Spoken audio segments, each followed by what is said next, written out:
You are up next. We are literally live right now. We are going into this. It is lightning round. And we are doing You are on the clock. an FFPC Players Championship.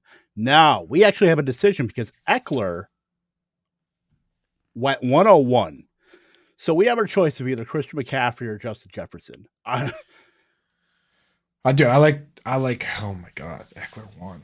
I don't know, man. I'm down. I would take McCaffrey over Jefferson. You would? Let's do it. I would. Let's take him. Let's do it. Now we can, because now we can. That kind of settles the whole debate. Now we can just jam on wide receivers, right? Like now we're feeling good, right? The jam on. Absolutely. Let's get our jam on. I hope you like jamming too. We were introless, of course. Welcome into Lightning Round. Kevin Tompkins, Andrew Cooper here, jumping into an FFPC FootballGuys Players Championship. Little high stakes action. Last year, if you were with us, it was definitely a fun ride. We had a lot of fun in this draft. Maybe not so much in the KFFSC, but it's the high stakes world. We're living in it. Gotta love it. Yeah, that one got a little spicy. Was that the one with you, me, and Gary, where it was like that tensions? Was the third round reversal and the three running backs to start. Tensions were flaring towards the end of that one there. That tensions were flaring, not gonna lie, but you know what? Christian McCaffrey opens. We have some optionality here. Yeah, to do I like that. I'm feeling good about it. I think I can log in here. I love the name Sauce McReasonable. That's a nice mashup of the squads. Absolutely. Yeah. We were try lightning last year because it was us two and Gary. But yeah, so you can see some Austin Eckler 101 is a bit spicy. Can't really get on board with that. I mean, I understand, I guess, the base level thought of if you really believe in the Chargers offense, if you really believe Austin Eckler is going to be like a 1,000 guy, I mean, sure, but what are the odds of that happening in an offense of Keenan Allen and Mike Williams? Probably is Isaiah Spiller mixing his way in with Eckler on the ground game. I just don't see it. I want to say Impemba has either done that or he's at least taken him over Jonathan Taylor. I can see Eckler over Taylor in full PPR if you really lean into that mindset, but I can't take Eckler over CMC. It's like you have those barriers, right? Where it's like you can't take certain guys over other guys. Like that's where I'm at. I can't take Eckler over CMC because CMC has not only the highest point per game season that we've seen over the last 5 years, but he has the second highest too. And after that, it's the next two are Todd Gurley. Like he's basically two of the top five, and the other three guys in the top five aren't even guys that can do it again. I mean, I think number 5 might be Dalvin Cook in a year he got hurt, but was playing really well. But it's just I just can't go Eckler over McCaffrey. I can't do it. Yeah, and the best way to put it is like McCaffrey's median is everybody else's ceiling. Like that is how separated from the field and on the field Chris McCaffrey is in fantasy. Like it's no contest. Like Jonathan Taylor was one of the worst had one of the worst RB1 seasons since I believe Devonta Freeman overall RB1 seasons. I mean, it's just you're banking on touchdowns. You're banking on just the overall efficiency of that offense going up to where Indy is going to be living in the red zone. I mean, Jonathan Taylor led the league in green zone touches inside the 5-yard line, inside the 10-yard line as well. So, I mean, that's what you're hoping. If you're hoping Jonathan Taylor is going to be in the end zone, I mean, he can get that 21, 22 fantasy points per game. But yeah, the path is just so much easier for a healthy Chris McCaffrey. Yeah, it truly is, man. It's just, I think people take for granted the idea of 100 targets for a running back, but before McCaffrey, it had only happened like twice, right? It was like LaDainian Tomlinson and, Larry Centers. Yeah, I was going to say Larry Centers. Like just some ridiculous situation. So it's like, but now it's like in our minds, it's so possible because like the Kamaras and the Ecklers, but like Jonathan Taylor had 40 on a full season last year. McCaffrey had 37 in the first 6 games. He got hurt before, catching a ball. So it's like, I gotta side with him in this format, at least. If it's half PPR, it's just so much easier to treat it that way. right? Taylor in half PPR or standard, McCaffrey in full PPR. But I'm not taking Eckler ahead of either of those guys. Right. No, I'm not either. And just to kind of refresh this is full PPR. This is 1 quarterback, 2 running backs, 3 wide receivers, 2 tight end, and 2 flexes as well. So we have a little bit of wiggle room as far as how we want to construct our roster with the 2 flexes and 3 wide receivers. So that's going to be a lot of fun. It is a little got all the wide receivers out of the way in the middle of the draft and Travis Kelce. This is tight end premium as well too. So tight ends will come up on the board a little earlier than standard, redraft or underdog. Yeah. Now I will say something. Did you put Wendy up there? Wendy, what up? What's up, did. Girl? Yeah. All right. I missed that. Yeah, I want to make sure that Wendy gets acknowledged. She's awesome. But so I will say this. Typically, I don't like drafting 2 tight ends or bully tight ends in normal leagues because you're locked into having a tight end in your flex. And what that does is, let's say it's 2 running back, 2 wide receiver, 1 tight end, 1 flex. If you go out and you hit on 3 wide receivers, now you need to basically dump one of those tight ends out of your flex to get that other wide receiver in there. I don't like that. But in this format, where it's not only tight end premium, but you have 2 flexes, it doesn't you don't necessarily jam yourself up like that, right? Where it's like you can just play your best guys no matter what. So even though I personally don't do a lot of bully tight end or 2 tight ends, like this is a format where that's not necessarily as bad, and it doesn't handcuff and lock your roster the way it does in a 1 flex league. You know what I'm saying, Kev? Yeah. I mean, it just gives you, like I said, that flexibility to construct your roster, however you want. If you want to go like Kelce Andrews, provided he falls, I mean, that's not a bad way to do that. I mean, you're pretty much not only doing that, but you're locking other people out of elite tight ends as well. There's only so many elite tight ends. And then once you get past the Hawkinsons and the Dalton Schultz, then you're pretty much swimming in the same pool with everybody else as far as these tight ends. I mean, but the difference between tight end 8 or 9 and like tight end 20 is pretty negligible. You've got your upside plays, but by and large, it's just one big mashup.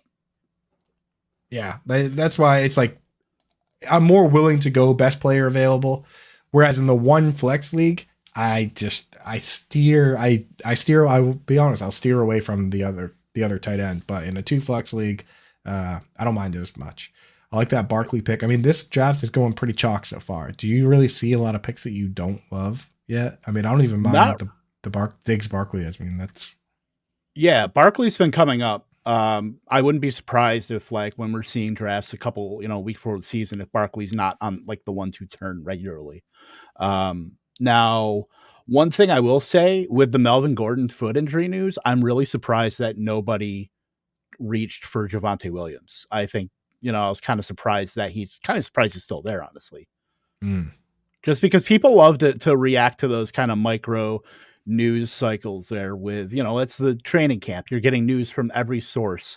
So, people will overreact to, I mean, somebody took Javonte Williams 101, on an underdog as recently as like 20 minutes ago. So, all right. Settle down.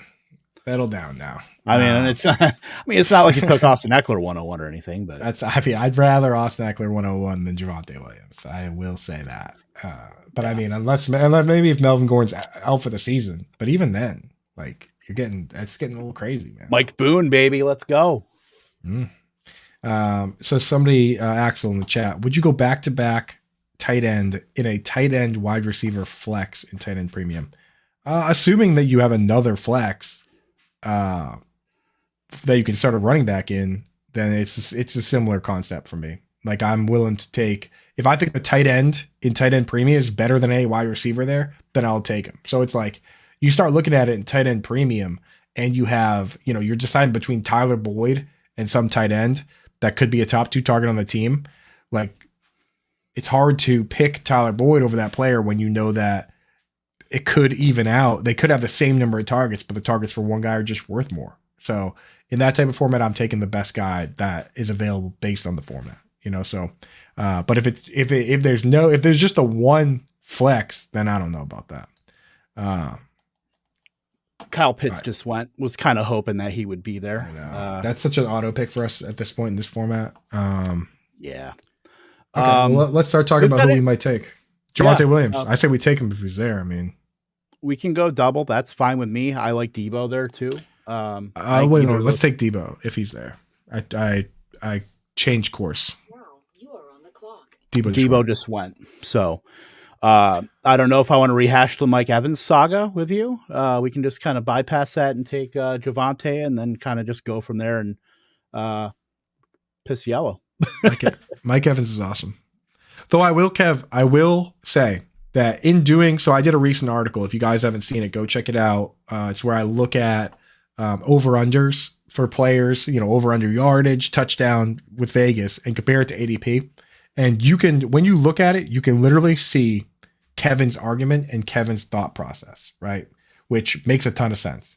You look at the yardage, over-under yardage totals for guys like Mike Evans and guys like DJ Moore, where it's like DJ Moore, Vegas expects him to get over 100 yards or around 100 yards more than Mike Evans. But they have Mike Evans at like over under 10.5 touchdowns and DJ Moore at 4.5 touchdowns.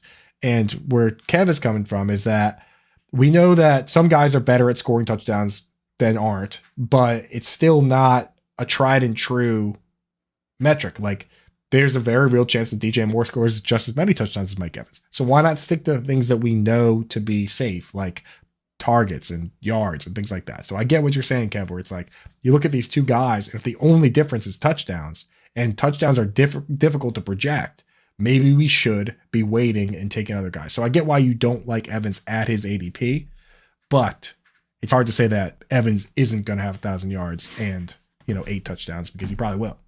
Right. Fully healthy. Yeah. I mean, fully healthy season. I think Mike Evans is a lock for 1,000 yards.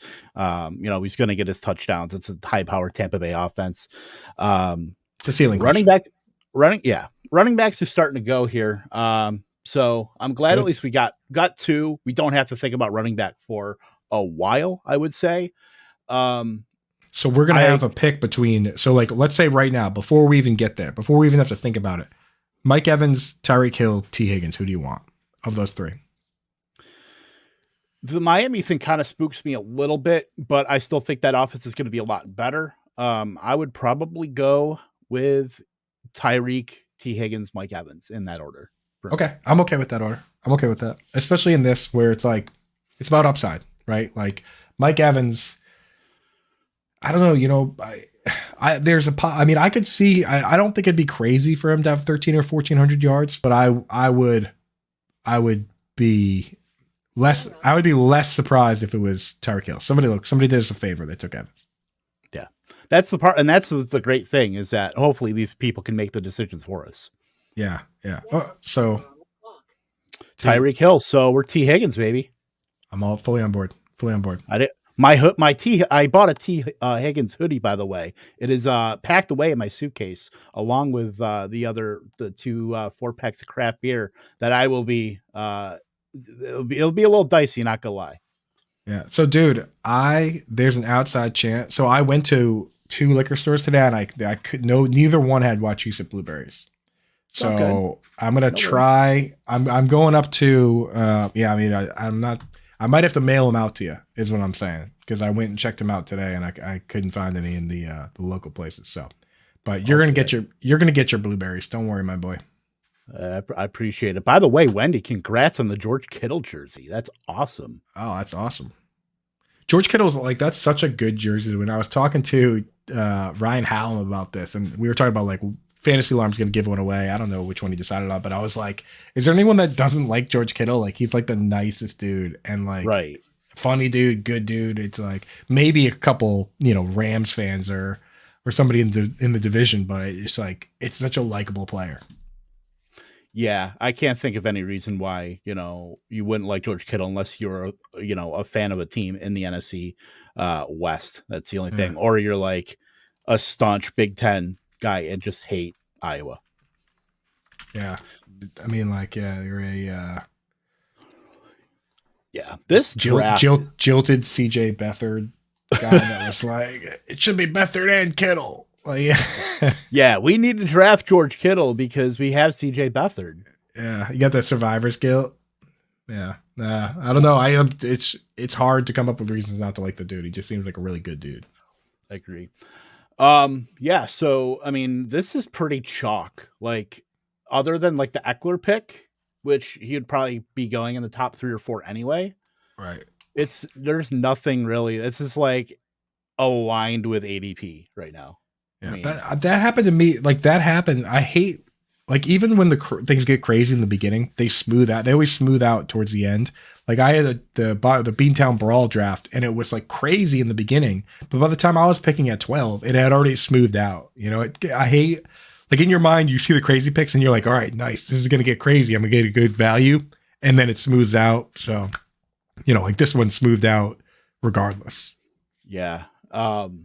I mean, I don't understand AJ Brown slipping to wide receiver 14. Like, you can make the case for DJ Moore. I don't know if you can make the case for Michael Pittman, you know, reliably. I mean, Keenan Allen, I would take Brown over. I mean, I think he belongs in that kind of that Mike Evans, Hill, Higgins tier. I think that there has been nothing but good reports on AJ Brown, at least with his rapport with Jalen Hurts. So, yeah, that's one of those things that I don't think the market is really caught up to, and he just kind of feels like a value. I mean, getting in the late third is wild to me. And it's not because I have his jersey behind me.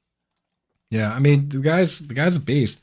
If you look at, so that's another one where the over unders he's like only set at 1,000. So if you're big on AJ Brown and you only do a couple, let's say you only do a couple drafts, but you bet a little bit, if you don't get him at his ADP and you want some action on that, that's what I've been kind of suggesting is like sprinkle a little money on some over unders if you're in a state or a place where you can do that, because it's like it's just a way to give yourself exposure to players that you didn't necessarily get, because there's a few of them where you look at it and you're like, this doesn't make sense, right? It's like he has the same over under yardage total as Terry McLaurin, who's going way later in drafts, and I think the sentiment on him is even lower, right? And it's like, you know, DJ Moore's 1,100. You know, there's a bunch of these guys that, I don't know, like like Brandon Cooks and Darnell Mooney are at 950 yards. AJ Brown's at 1,000 via Vegas. Yeah. You know what I mean? Like that, when you look at it, it's like crazy that they would be. Cooks is at 950. Dude, Cooks, here's some crazy ones. That's wild. Dude, Cooks is at 950. Jerry Judy's at 950. Deante Johnson on that. Deante Johnson 950. Mike Williams 950. These guys are all at the same line for yards. The same line. All those dudes. That's kind of wild. I can understand some of this some of the sentiment, but just there's room for arbitrage. Brandon Cooks is the one. Brandon Cooks is the one that sticks out big time for me. I didn't share the sheet with you. Why haven't I shared that? Here, I'll share it with you now. I don't know. Yeah, send that over. Yeah, so a little surprise. Dalton Schultz goes over the guy we just talked about, George Kittle, as far as tight ends. Hey, I'll be right back. 2 seconds. Oh, you're good. And also, Team 12, a little high testosterone start with Derrick Henry, DeAndre Swift, Ezekiel Elliott, and Breece Hall to start out the draft. Yeah, you have 2 running backs, you have your 2 flexes, so you are pretty much set there. And for the audio listeners as well, I will kind of recap this too. Our draft so far after 3 rounds, we are got 7 picks back to us. Christian McCaffrey, Javonte Williams, and T. Higgins. This is an FFPC FootballGuys Players Championship. Tight end premium, 1 quarterback, 2 running backs, 3 wide receivers, tight end, and 2 flexes. So this is on in tight end premium as well. So Coop will be right back, but we are Josh Allen is the first quarterback to go, and that's a pretty good stack there with Stephon Diggs, Josh Allen, AJ Brown, and Saquon Barkley to 109. I think that's a really nice start. And yes, Wendy, we'll post that. We'll post it up on the Lightning Round Twitter as well, and then link that in the podcast notes as well on Spotify and Apple and Google and everything. Everywhere you can find your podcast as well. We have 5 picks to us right now. I was kind of hoping that George Kittle would come to us. It's kind of a dicey proposition, but Looks like we're going wide receiver here. There are some options there. So I mean, there's Brandon Cooks who just went off of the board here. Guys like Jalen Waddle, Deante Johnson, Allen Robinson. I don't know if I want to go to the well again with Allen Robinson after last season's. Yeah, it's tough. It's tough, but it's. But okay, I think he realized, like, we've seen this happen before. It's not the first time. I mean, we've seen Mike Wallace give up on teams. We saw Randy Moss at the same age give up badly on the Raiders and come back and have 23 touchdowns. You know what I mean? Yep. Like, so Allen Robinson's going to score 23 touchdowns is what I'm saying. How do you feel about the either Waddle or Deante Johnson here?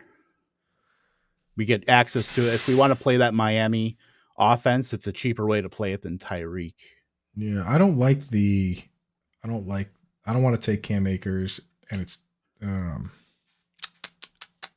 you are on the clock. Montgomery goes. So we have our choice of wide receivers here if we want to double up here with Higgins and then kind of keep that going. What are your thoughts? I like Waddle over Johnson, but I'm not opposed to either. Yeah, Waddle is another one where Vegas doesn't like the guy. I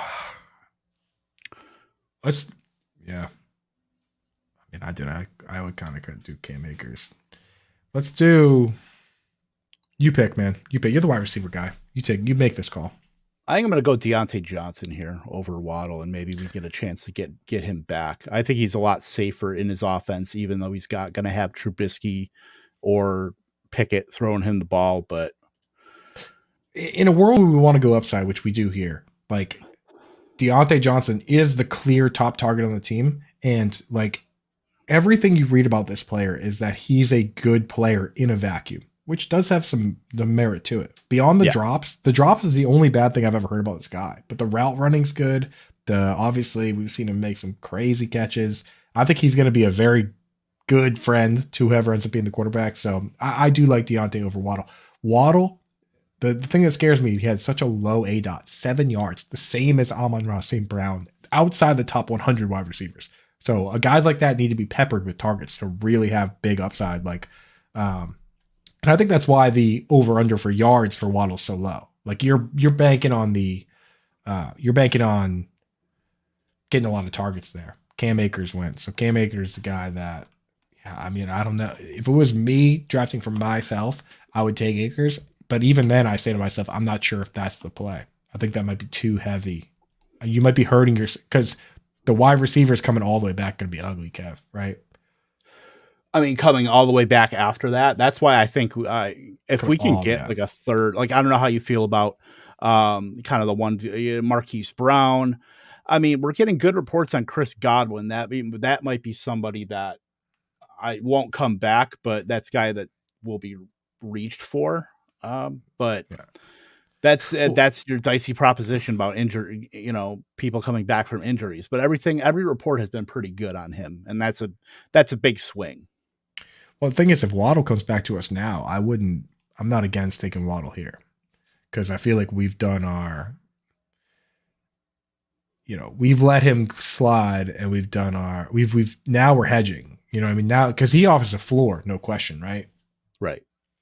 So I think I'd be cool with Waddle here. It's just, if we had gone Akers Waddle here, then we would be forcing ourselves to take a wide receiver when it comes all the way back, and I don't like having to force. I don't like being forced to take any position. Right. I mean, I still think we're just wide open. Wide open. Right. Well, once when you go RB, it opens you up. What I was going to interrupt there is say, any thoughts on Herbert here? I was going to say, are we, maybe, right? But he's gone now. So I think that I love that. Like, we're humans, right? So when you were in the draft and you're like, should we take a quarterback here? I don't want to. And then someone else does it. It makes you feel good. Like, I love that. I'm like, nice. That's like you're just reaffirming your prior. Exactly. That dude bailed us out, dude. Let's go. And the thing is, we've got our option, for you are on the clock. Those elite quarter. I mean, Amon-Ra St. Brown just went. I would take Waddle What? every single day and twice on Sunday over Amon-Ra St. Brown. We don't have, I don't know if we want to wax poetic on here, but I think we're good on Waddle here, right? Yeah, let's do it. I mean, like, worse Waddle just went. Like, slow Waddle. Slow Waddle just got drafted. Slow Lions Waddle. And who's to say he doesn't have a role change that spikes his ADOT either?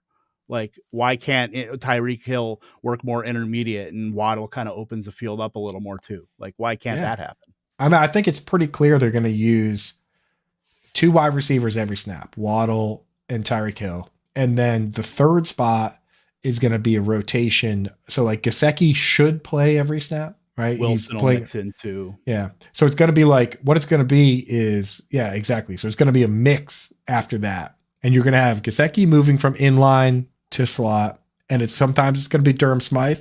Sometimes it's going to be Cedric Wilson. Sometimes they'll use fullback Alec Ingold. But I think you're not going to have Waddle and Tyreek coming off the field, right? So it's just a matter of, does Waddle at his ADOT and his play style get the targets you need, you know? So, but I think like where we're getting him, there's nothing better than debating getting a guy and then getting him the next round, right? Like that's a good feeling too. Absolutely. I just threw something in the private chat too. I don't want to say it and jinx it, but that's a possibility with how the board is shaken out so far. Foreshadowing. Yeah, Gary, Wendy in the chat. Alex, if you're there, try and guess which player Kev just texted me. See if you can guess it. One guess. I will say this: it's not Gabe Davis. Yeah, no. And he probably won't go within the next couple picks. Our second pick. Or actually, he might go if he. I'll give you guys a little hint. If he's gonna go, he'll go to the team that just picked. I don't think so, though. I mean, that's the guy that would do it, right? Yeah, that's like the window. Is if he gets through the window, I think we're. I don't like that. Good. I'm starting to not like picking Schultz or Hawkinson. Those two are closer to the tight end zone than they are the elite group. Like great or late. That's like the way to get those tight ends is great or late. Right. The problem that I have with those guys is that they have players coming back. Michael Gallup's coming back. Jameson Williams is coming back. And in formats like this, where the playoffs matter and the end of the season matters, you want guys that are going up on the way out. You know what I mean? You don't want guys where it's getting spicy and dicey. You know, I love that Jerry Jeudy pick right there. Yeah, that's not too bad there. And I really like that guy. Team 9 with Stephon Diggs and Allen stacked together, and then Saquon, AJ Brown, and Chris Godwin. Like if you get a bullish, if Godwin's back by like week 4, that team is top. Those two teams look like teams I would draft. With more, maybe another running back, but I mean, like the more I look at the Jeudy numbers, the more I'm really liking him, dude. Especially when you see Sutton going there. Like it's just crazy to me that Vegas straight up likes Jeudy better than the Sutton. Yeah, I mean, I get it. It's kind of like the higher priced Metcalf Lockett thing. Someone guessed it in the chat. Yeah. Wendy, Did you put it up? I did. Oh, well, what am I doing? Amateur? No, I'm just kidding. But, Wendy. I'm like staring at this draft board. I'm like, we got a lot of money on this. So yeah. But yeah, good job, Wendy. You're a champ. We're in it to win it. Gabe Davis goes. I didn't know. That is one thing that I missed is the name change from Gabriel to Gabe Davis. Like that just happened randomly on Underdog. I don't know when that happened, but yeah, sure. I know the players can kind of pick and choose what they want to do. You know, I mean, and you got to be a big enough guy to get away with it too. Like I know I keep seeing Jody Fortson, the backup tight end for the Chiefs. He goes by Joe. Everyone calls him Joe, but like it hasn't been adopted yet. I think you got to be big enough. You have to be Robbie Anderson coming out publicly and being like, it's Robbie with an IE, not a Y, to get that done, you know? Yeah. If he ends up getting like 3 like random like Blake Bell-ish touchdowns this season, I think he's going to come out and just say, you know what, it's Joe Fortson. Put some respect on my name, my actual name that I want to be called. I think that's how it works, dude. That's how it really works. Dude, there was a hockey player that played in Wendy, it's your lucky night. And Wendy, to celebrate your lucky night, you know, maybe go out to a place like the Cheesecake Factory, and at the end, you know, when it's time to pay the tip, you just write an alarm. I mean, that's something that we've been doing around here. It's probably going to get they're not going to be happy with it, but the thing about alarm is that there's so many sites where it does work as a promo code. I'm talking Underdog, where you get, if you type in alarm on Underdog, they match up to $100 bonus deposit with your first deposit. You go on Prize Picks, you know, they match $25. If you do alarm 25 on Yahoo, they match it. I mean, like Monkey Knife Fight, alarm is a promo code.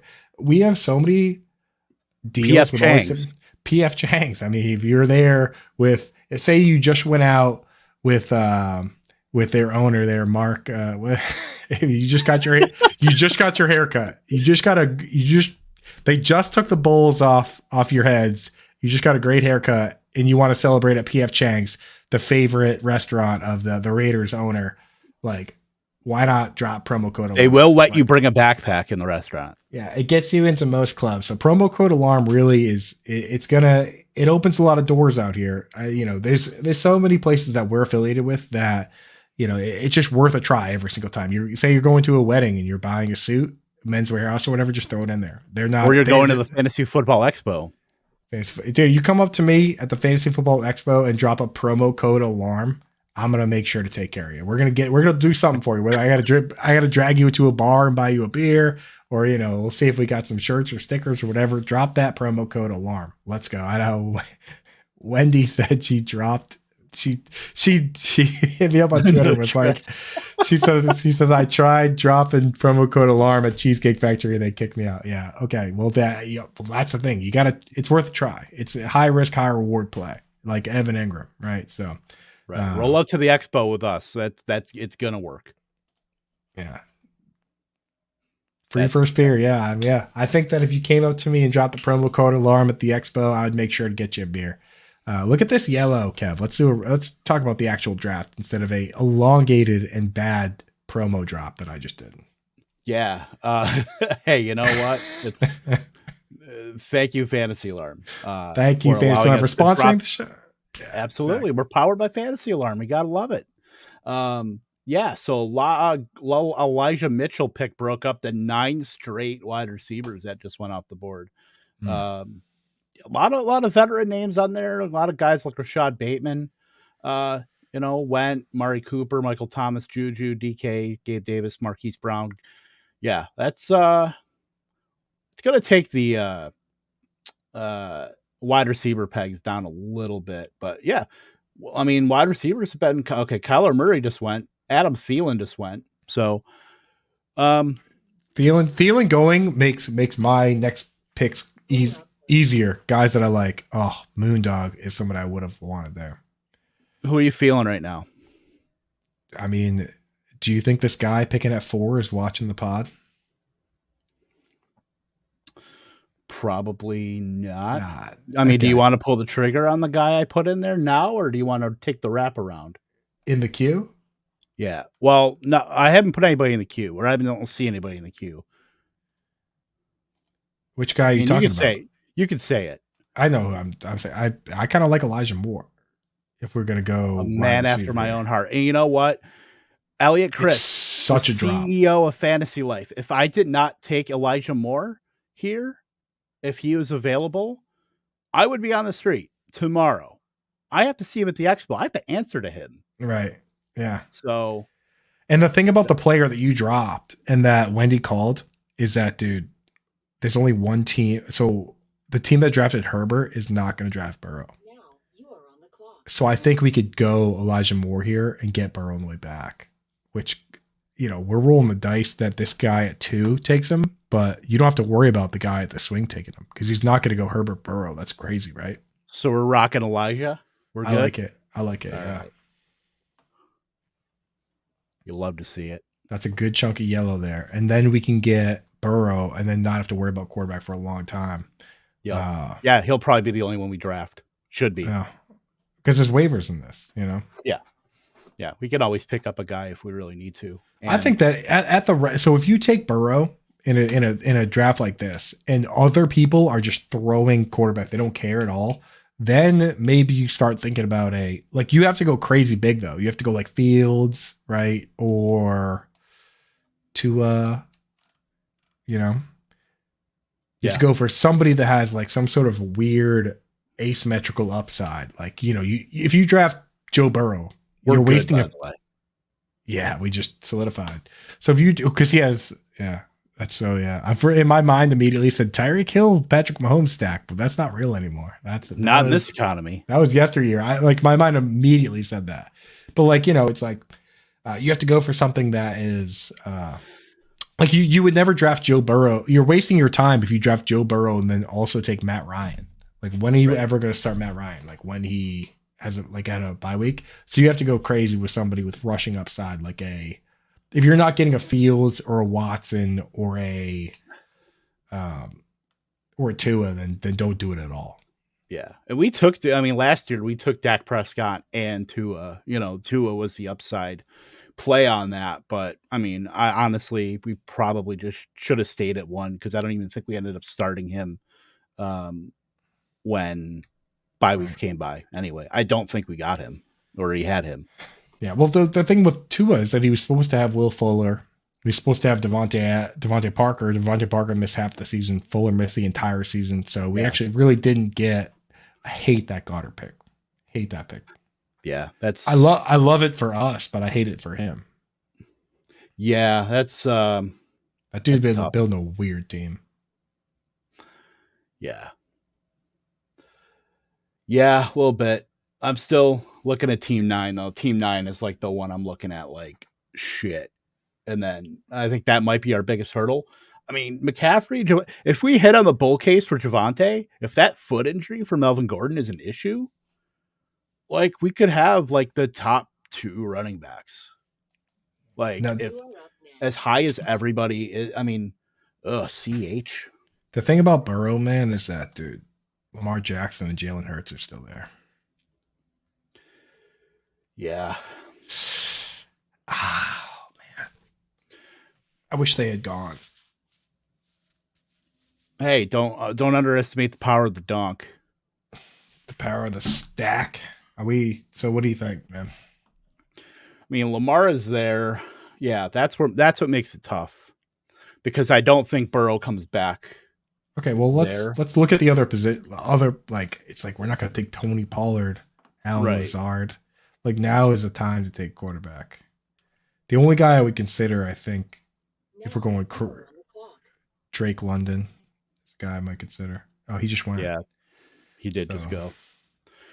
Yeah, right now we're looking at we could always. He is Lamar Jackson is one guy we could roll naked. Just based on the rushing, we could roll him naked and be fine. 4-1 passing this league. Yeah. Oh my god. I'm good with either. Burrow for the stack, roll Lamar. Damn. My only thing is I think maybe Burrow is going to have a lot more rushing upside. I think I could kind of excuse it last season with the ACL injury the previous year. I would still roll Burrow. I think they're pretty flat. Let's take Burrow. Let's take him. Let's take him for the stack. I think that whole thing is kind of flat, quarterback 4 through 6. I don't really think there's a bad pick or you got to take this guy over another. We know what Lamar Jackson can do, but who's to say, why can't Joe Burrow rush for 500 yards this year? Right. Now that he's a year and a half removed from an ACL tear. If this team is worse this year with the hangover from the Super Bowl, it's not going to be worse because of passing. You know what I mean? Right. It's going to be worse because Zach Taylor doesn't know how to manage his team. either Joe Mixon or his defense. I mean, and that helps us too. Yeah, I mean, these teams, the two teams that played in the Super Bowl last year, went all in and got lucky with injuries, and also traded, to supplement them. But these guys were running the same 11 dudes out there like every play, and just kind of got lucky. And that, they were able to also trade for Odell Beckham or sign Odell Beckham right when Robert Woods got hurt. Like, teams aren't doing that for a reason. The Steelers tried doing that for 10 years or whatever, and every year someone would get hurt. Big Ben, Antonio Brown, Le'Veon Bell, and the season was over. You know what I mean? Yeah. Like, so it's such a dangerous way to play. But the Rams, in terms of trading away their picks and using the same dudes every play, I mean, it worked. But it can go bad. When it goes bad, it goes real bad. Wow, Tom Brady there with that name. I got a Tom Brady picture right behind me. Right there. And even that name didn't even come out of my mouth. There were multiple quarterbacks. I would have taken Lamar Jackson. I would have taken Jalen Hurts. I would have taken Russ Wilson, Trey Lance. Like, this is a tournament, no? Yeah, it is. I mean, it condenses down. What are you doing? What are you doing? Like, what are you doing, man? Like, this is you got to go ceiling plays here, I love Brady. I think Brady's going to be good. But he's also 45 years old, and anything can happen. Like, there's only one quarterback that's thrown a pass attempt at age 45. Like, you are literally, I mean, Tom Brady is Tom Brady. He is on another planet as far as just being. Who's the quarterback through that? George Blanda? I think it was either Blanda or like Steve DeBerg or something. Okay. Yeah. Yeah. I mean, it's just like, who is this dude in the draft whose name is Sling Blade and has a picture of the guy from Sling Blade? That's ridiculous. Mm-hmm. That's his picture on here too. But I just like the way I look at like Brady. Like, when I say Brady, I think he's going to be good. You know who was good last year? Kirk Cousins was good, right? Yeah. Like, Kirk Cousins threw for like just as many passing yards and touchdowns as Lamar, as Josh Allen, or as like Aaron Rodgers, but he doesn't have that extra upside.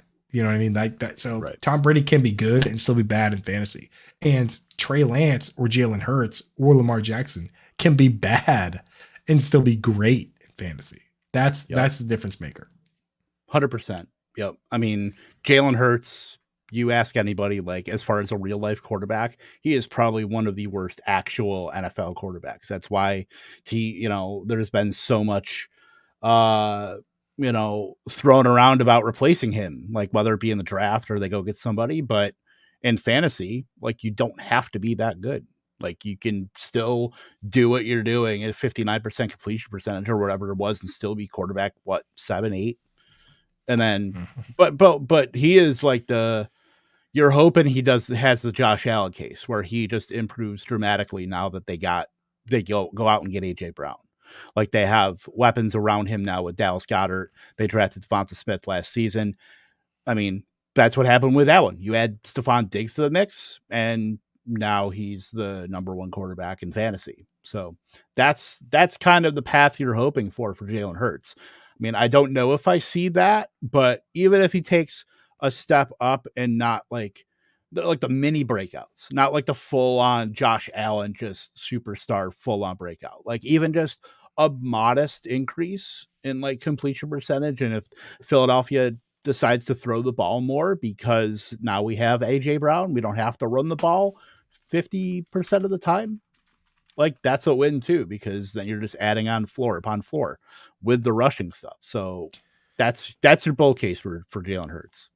You have to remember that Josh Allen, his first 2 years, his completion percentage was worse than what Jalen Hurts was last year.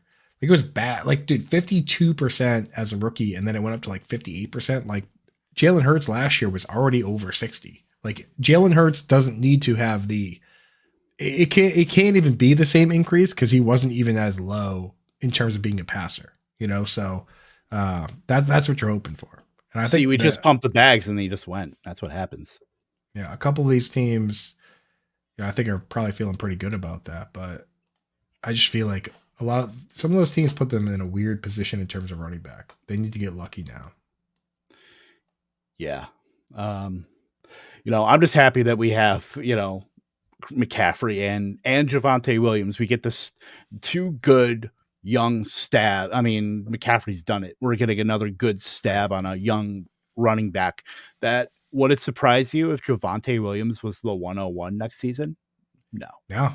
Melvin gone. It's like, it's even a position where like he can stay healthy. You know what I mean? Like you don't have to run the guy in the ground. It's, knock on wood, but that's what you want. You want a dude that can be consistent and play all year round. Like if Javonte Williams is this year's Zeke, where he, splits all year and finishes the RB7, then we have a good chance to win because we got him at RB. What is it? RB12. You know what I mean? Like the problem that people had with Zeke is he was RB4 or 5 off the board and he finished RB7. But when you draft a guy at RB12 and he finishes RB7, that's almost like what you got from Joe Mixon last year. You know what I mean? Like RB9 or whatever, and he finished RB3. Like that's value. You're creating value. Right. Now, are there any running backs here that you would consider in this bunch, or should we just skip over all of it? I think there's nobody that really jumps out at me. I do like Devin Singletary a little bit. I do like Kareem Hunt just because if we're playing the Kareem Hunt game where if he gets traded, I can't see him getting traded to like Chicago and like being dead, like you're drawing dead. I think that Kareem Hunt is going to go somewhere where it's going to increase his value. I think there's more spots that he can land where his value gets increased versus just bottoms out. Yeah. So I like Hunt there. a little bit down further, I like Damian Harris. I've drafted him a lot. I think there's going to be enough where I like him over Ramondre. Ramondre going over him, I think it's almost like that wishful thinking versus Harris, who's done it and has been there. I mean, there's some trade rumors now. People, beat writers throwing that out there about trading Damian Harris. I mean, that would help everybody. That would help Ramondre. That would help Damian. That would help Ty Montgomery. I mean, we wrote about it last year. We had the article before it happened, the Sony Michel trade. I mean, it's kind of lining up that way almost, where it's like they know they're not going to bring him back. We've seen Belichick do that before, and we've seen Belichick do that with way bigger players than Sony Michel, right? Like he traded Chandler Jones away because they weren't going to pay him, and then Chandler Jones went to the Cardinals and had 15 sacks or whatever, and the Patriots won the Super Bowl. So it's like you can't even call him stupid. You know what I mean? Like, right. It's not like you can't criticize that move. He has a history of doing that where he says, I'm not going to pay this guy, so I'm trading him away now. He did it to Asante Samuel. He did it to, this guy is ruthless, man. People forget, bro. Dude, you know who's never forgiven him still is Lawyer Malloy. Never forgave him. Dude, this guy traded away Richard Seattle. Dude, Richard Seymour just got inducted to the Hall of Fame. I actually lived in the town that Richard Seymour built a friggin' castle with a basketball court in town that I lived in. And then he traded him before the season started. And that's why Richard Seymour held out going to Oakland. Not even that he was mad, but that like his kids were like getting ready for school. Like that's how late that trade was. Like, this guy is like, he does not care. He doesn't care. Yeah. So if he sees the formula, him and Ernie Adams down in the basement there, chained to a desk, if he sees the formula can generate value by trading somebody before you let them leave as a free, as a free agent, then he's going to take that, right? Like they just spent a whole offseason not taking anybody and traded for Devontae Parker just to collect a JC Jackson comp pick. It's like this guy, he's looking into the matrix. Like it's, it's all these people with their families is just green zeros and ones for this guy. We're up, and by the way, I like your after that soliloquy. Thank you for that. By the way, also Lawyer Mully was traded to Buffalo. I don't know why I thought he was in Seattle late in his career. Anyway, I like your cue. By the way, the only thing is I would put the second guy above the first guy. Yeah, do it. I mean, are you even on them? I mean, and plus that's a nod to. I'm I'm not trying to conspicuous fight. absence of I'm not trying to fight with players. Britt. Yeah, I'm not trying to fight with Britt tomorrow. I'm going to see Britt in How- person. How much was she getting in this? I mean, if she were in the chat like Gary is, then she would be getting a bigger share. I think Gary. Where's Sellers? Sellers isn't. Britt's driving. That's what I mean, dude. Gary's here, so Gary's getting a big share. Shout out Gary. Gary, we're not taking Brandon Ayuk. Brandon Ayuk already went, Gary. So, I know I get it, sad, but at the same time, dude, he had Having a good camp though. Vegas last year said he was going to get 825 yards. He got 826. So, I don't know. I'm really hoping we can get him. I'll be so friggin' ecstatic. Who? Burks? Yeah. Oh, did I say it out loud? That's okay. This guy's watching. If he picks him, it's on you. If he picks him, then we know this is the test. This is the test. Ken Walker. Here we go. All right, take him. Traylon Burks. Let's go. Calm And down. then grab the guy we talked about at running back after.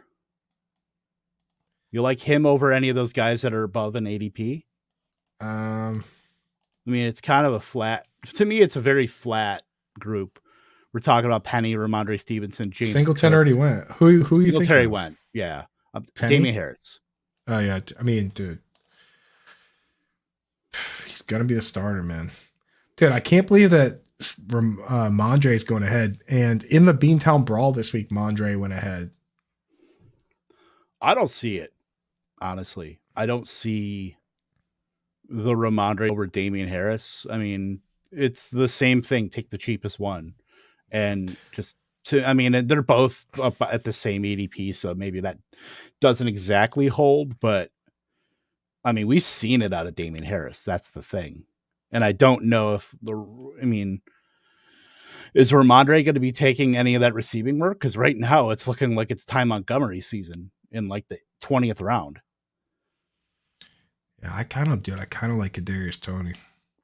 I do. I mean, I like him too. You're not twisting my arm over Kadarius Toney. Yeah.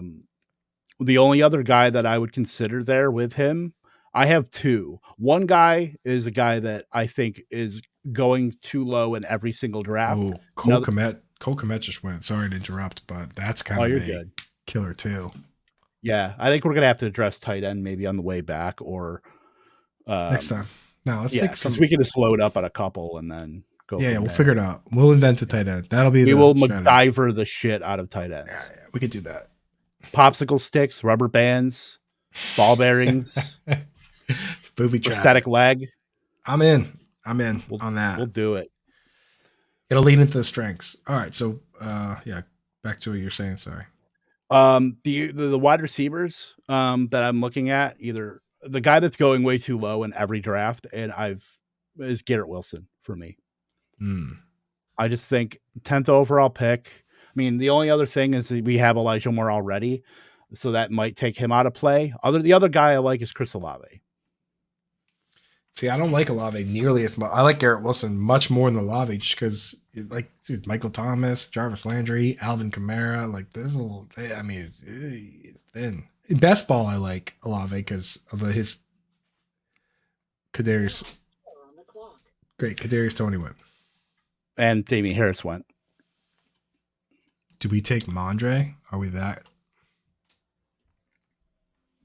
spiteful? I mean, I'm fine with him there. I like the next tier running backs a lot more there. And then I'm fine with Ramondre if you want to take him. I mean, other than that, there's Sky Moore, Chris Olave. We just talked about Lockett, Claypool, Wilson. Like I said, we have Elijah. So I don't know if I want. Tight ends, you're looking at the Freiermuth or Smith tier, and I don't know if that's really where we want to grab our tight ends. We're not. If we were going to take one, we would take. I do like that player. I just put in the queue. We can grab Ramondre. 15 seconds left. Your call, man. Ramondre or Sky Moore, I think, is where I would go. I would personally go. I'm gonna go Sky Moore. I think that the tier of like that, my favorite tier of running backs, like that's like my tier du jour. Like snap me up a couple of those, and then You got to think about what we've done too so far, where it's like for the first 6 weeks of the season, minimum, we're going to have McCaffrey and Javonte Williams in the 2 RB spots.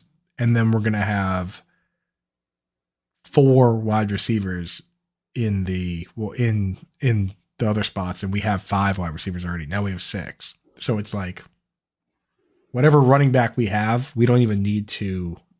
They're realistically not. They have to really show out early to get in our lineup. Like I'm trying to think of what Ramondre Stevenson would have to do to crack our lineup over 2 of the, you know.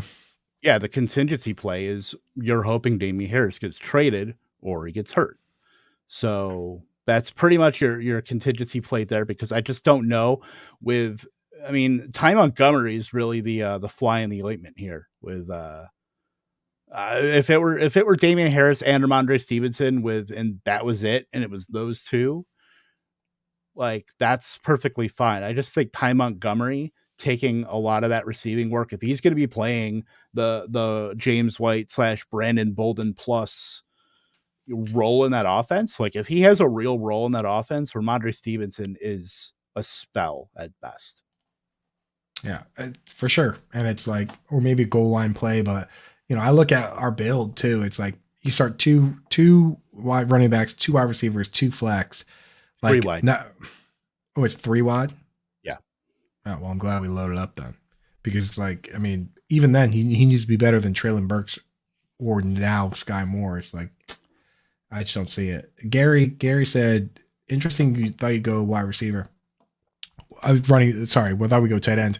Cole Kmet's somebody I would have considered over Treylon Burks. Yeah. But now that everyone has a tight end except us, I wouldn't want to force the guy that I'd want to take there, which is Hunter Henry. We can get Hunter Henry, I think, next round. Like, I think we can go a combination of guys like Hunter Henry, David Njoku, Evan Engram, Austin Hooper. Yeah, like next time. I think we should potentially double tap tight end next time around, just to make sure we get it locked up, you know. But yeah, I'm fine with that. And then we could still probably get the back end of that RB tier, pretty much get the guys that are left, because you can still get the Khalil Herberts and the Ronald Jones and, you know, even the potentially the Algiers and even like Raheem Mostert, like I'm fine with. So like getting some those back end running backs. I mean, those guys are like, you know, the mystery box options. Yeah. Kenny Galladay pick I like there. Yeah, that's like one guy that I am totally like fine with as far as a veteran guy just at where he's going. Like right. I'm perfectly fine with Kenny Galladay. I mean, last season, I think it was kind of a dicey move just based on what they had around. I'm sorry, I just saw this comment. I had to stop my thought and laugh. That's a great comment, but it's true though. Because like with James White with the hip subluxation, like James White's not going to be ready. James White not even. I love the James same White. Thing that Ryan Fitzpatrick had, by the way, and knocked him out clear out of the season. Yeah, so he might not play again, man. You know, it's just the truth with James White, which means Ty Montgomery, Pierre Strong, like those guys are all in the mix. So it's kind of scary. By the way, I figured you would enjoy this. If we really see another donk pick, we can add this to our repertoire here. I don't know if we can hear it.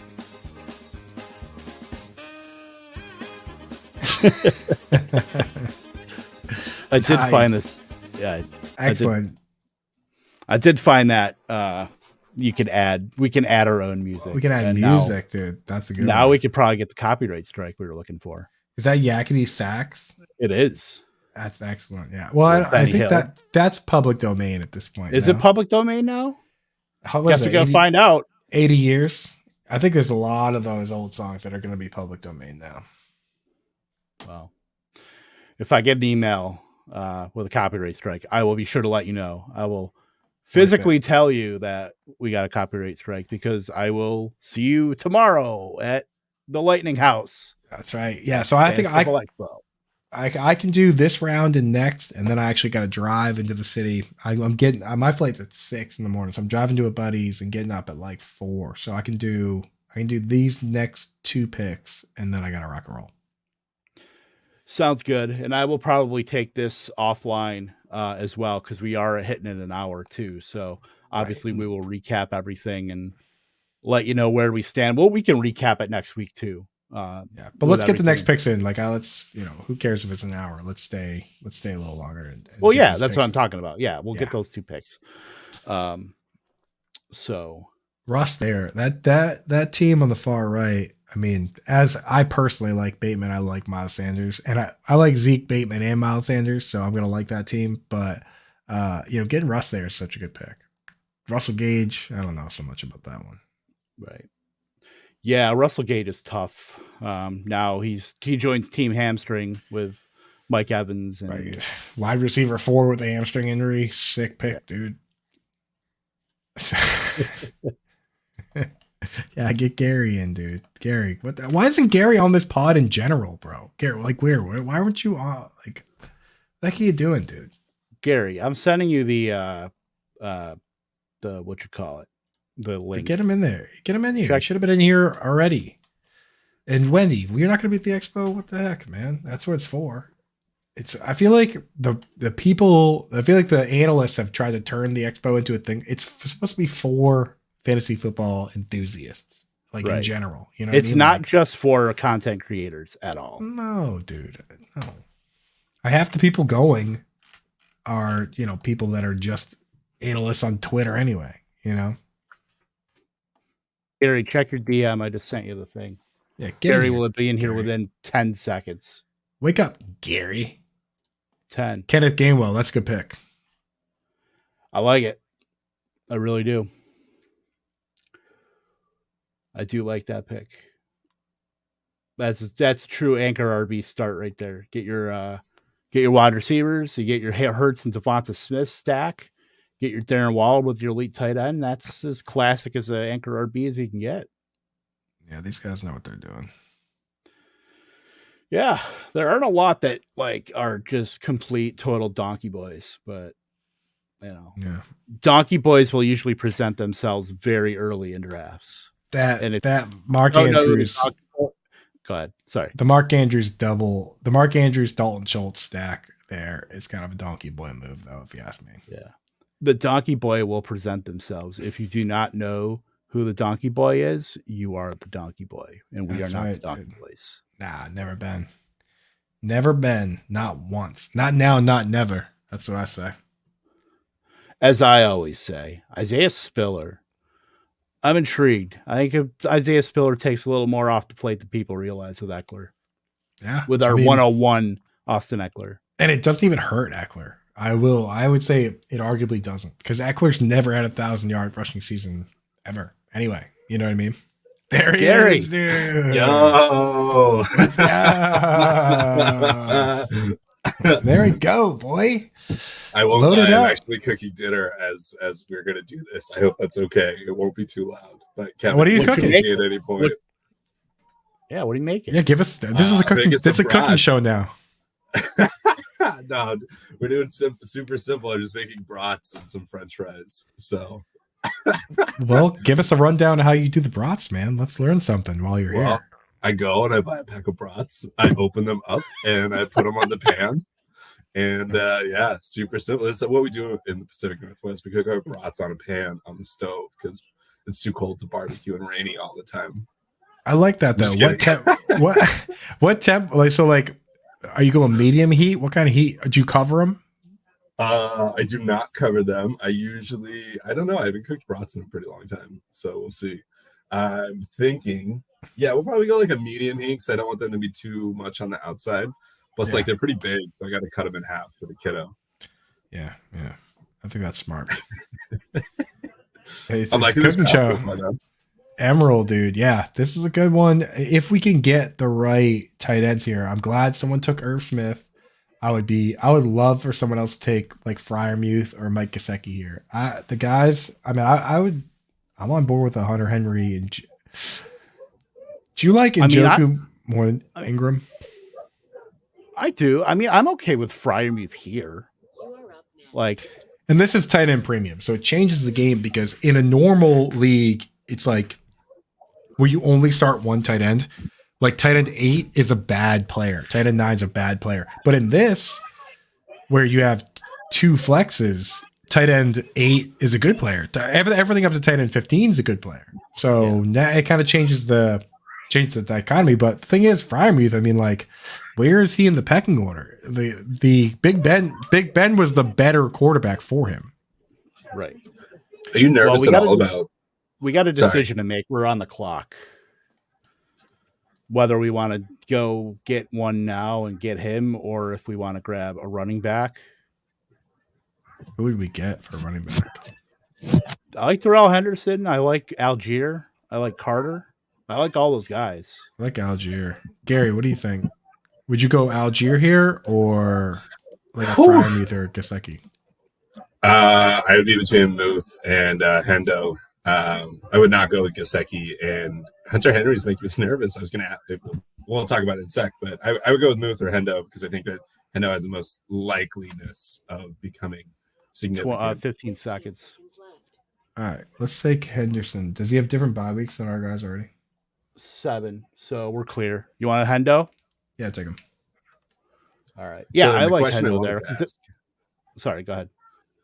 are you nervous at all about the Pats offense from stuff that's been being said in training camp that's just not clicking without McDaniels and now, I mean, the magician, Matt Patricia, who is just, I mean, the rocket scientist, right? The guy's There goes Muth. He's a genius, but I mean, it's like, I don't know. I think they're gonna be fine at the end of the day. Like they were never, like, no one was projecting them to be like one of the best offenses in the league. They're gonna be run heavy, and you're banking on somebody to score touchdowns. That's why I think Hunter Henry he was a top 2 target on the team last year. He scored 9 touchdowns last year. Like, he's a guy who could, and he's proven that he can beat guys in man to man, that he can line out wide. He lined up out wide for 70% of his pass plays. Like, I think that his role is pretty solidified. Where I'm worried is if you're banking on like any of the wide receivers, really, honestly, like Jacoby Myers, kind of a tough play. Yeah. So if I'm going to go with Gesicki, I just wanted to say I would probably try and get Tua just as like a second, just to see if you can make us. If he hits, you have Waddle and you have Gesicki, even if that's a lot to put in there. Yeah.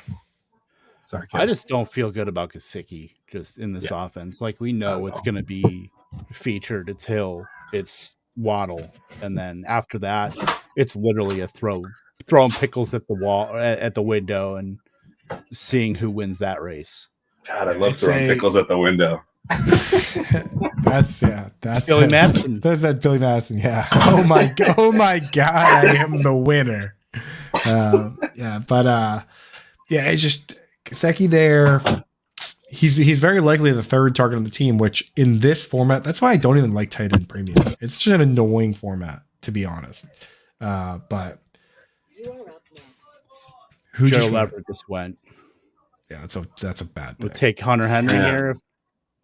He has 2 wide receivers and 3 tight ends in a 3 wide receiver start. Yeah, that's digging yourself a hole, boy. I think that guy might have missed the memo in the format, like I did, where I was like, oh yeah, 2 wide receivers. Like that guy's going to be in trouble because even Kadarius Toney is not a reliable player, and he needs to rely on Kadarius Toney every week now. Yeah. So yeah, I would definitely go Hunter here. Yeah, I'd take Henry here.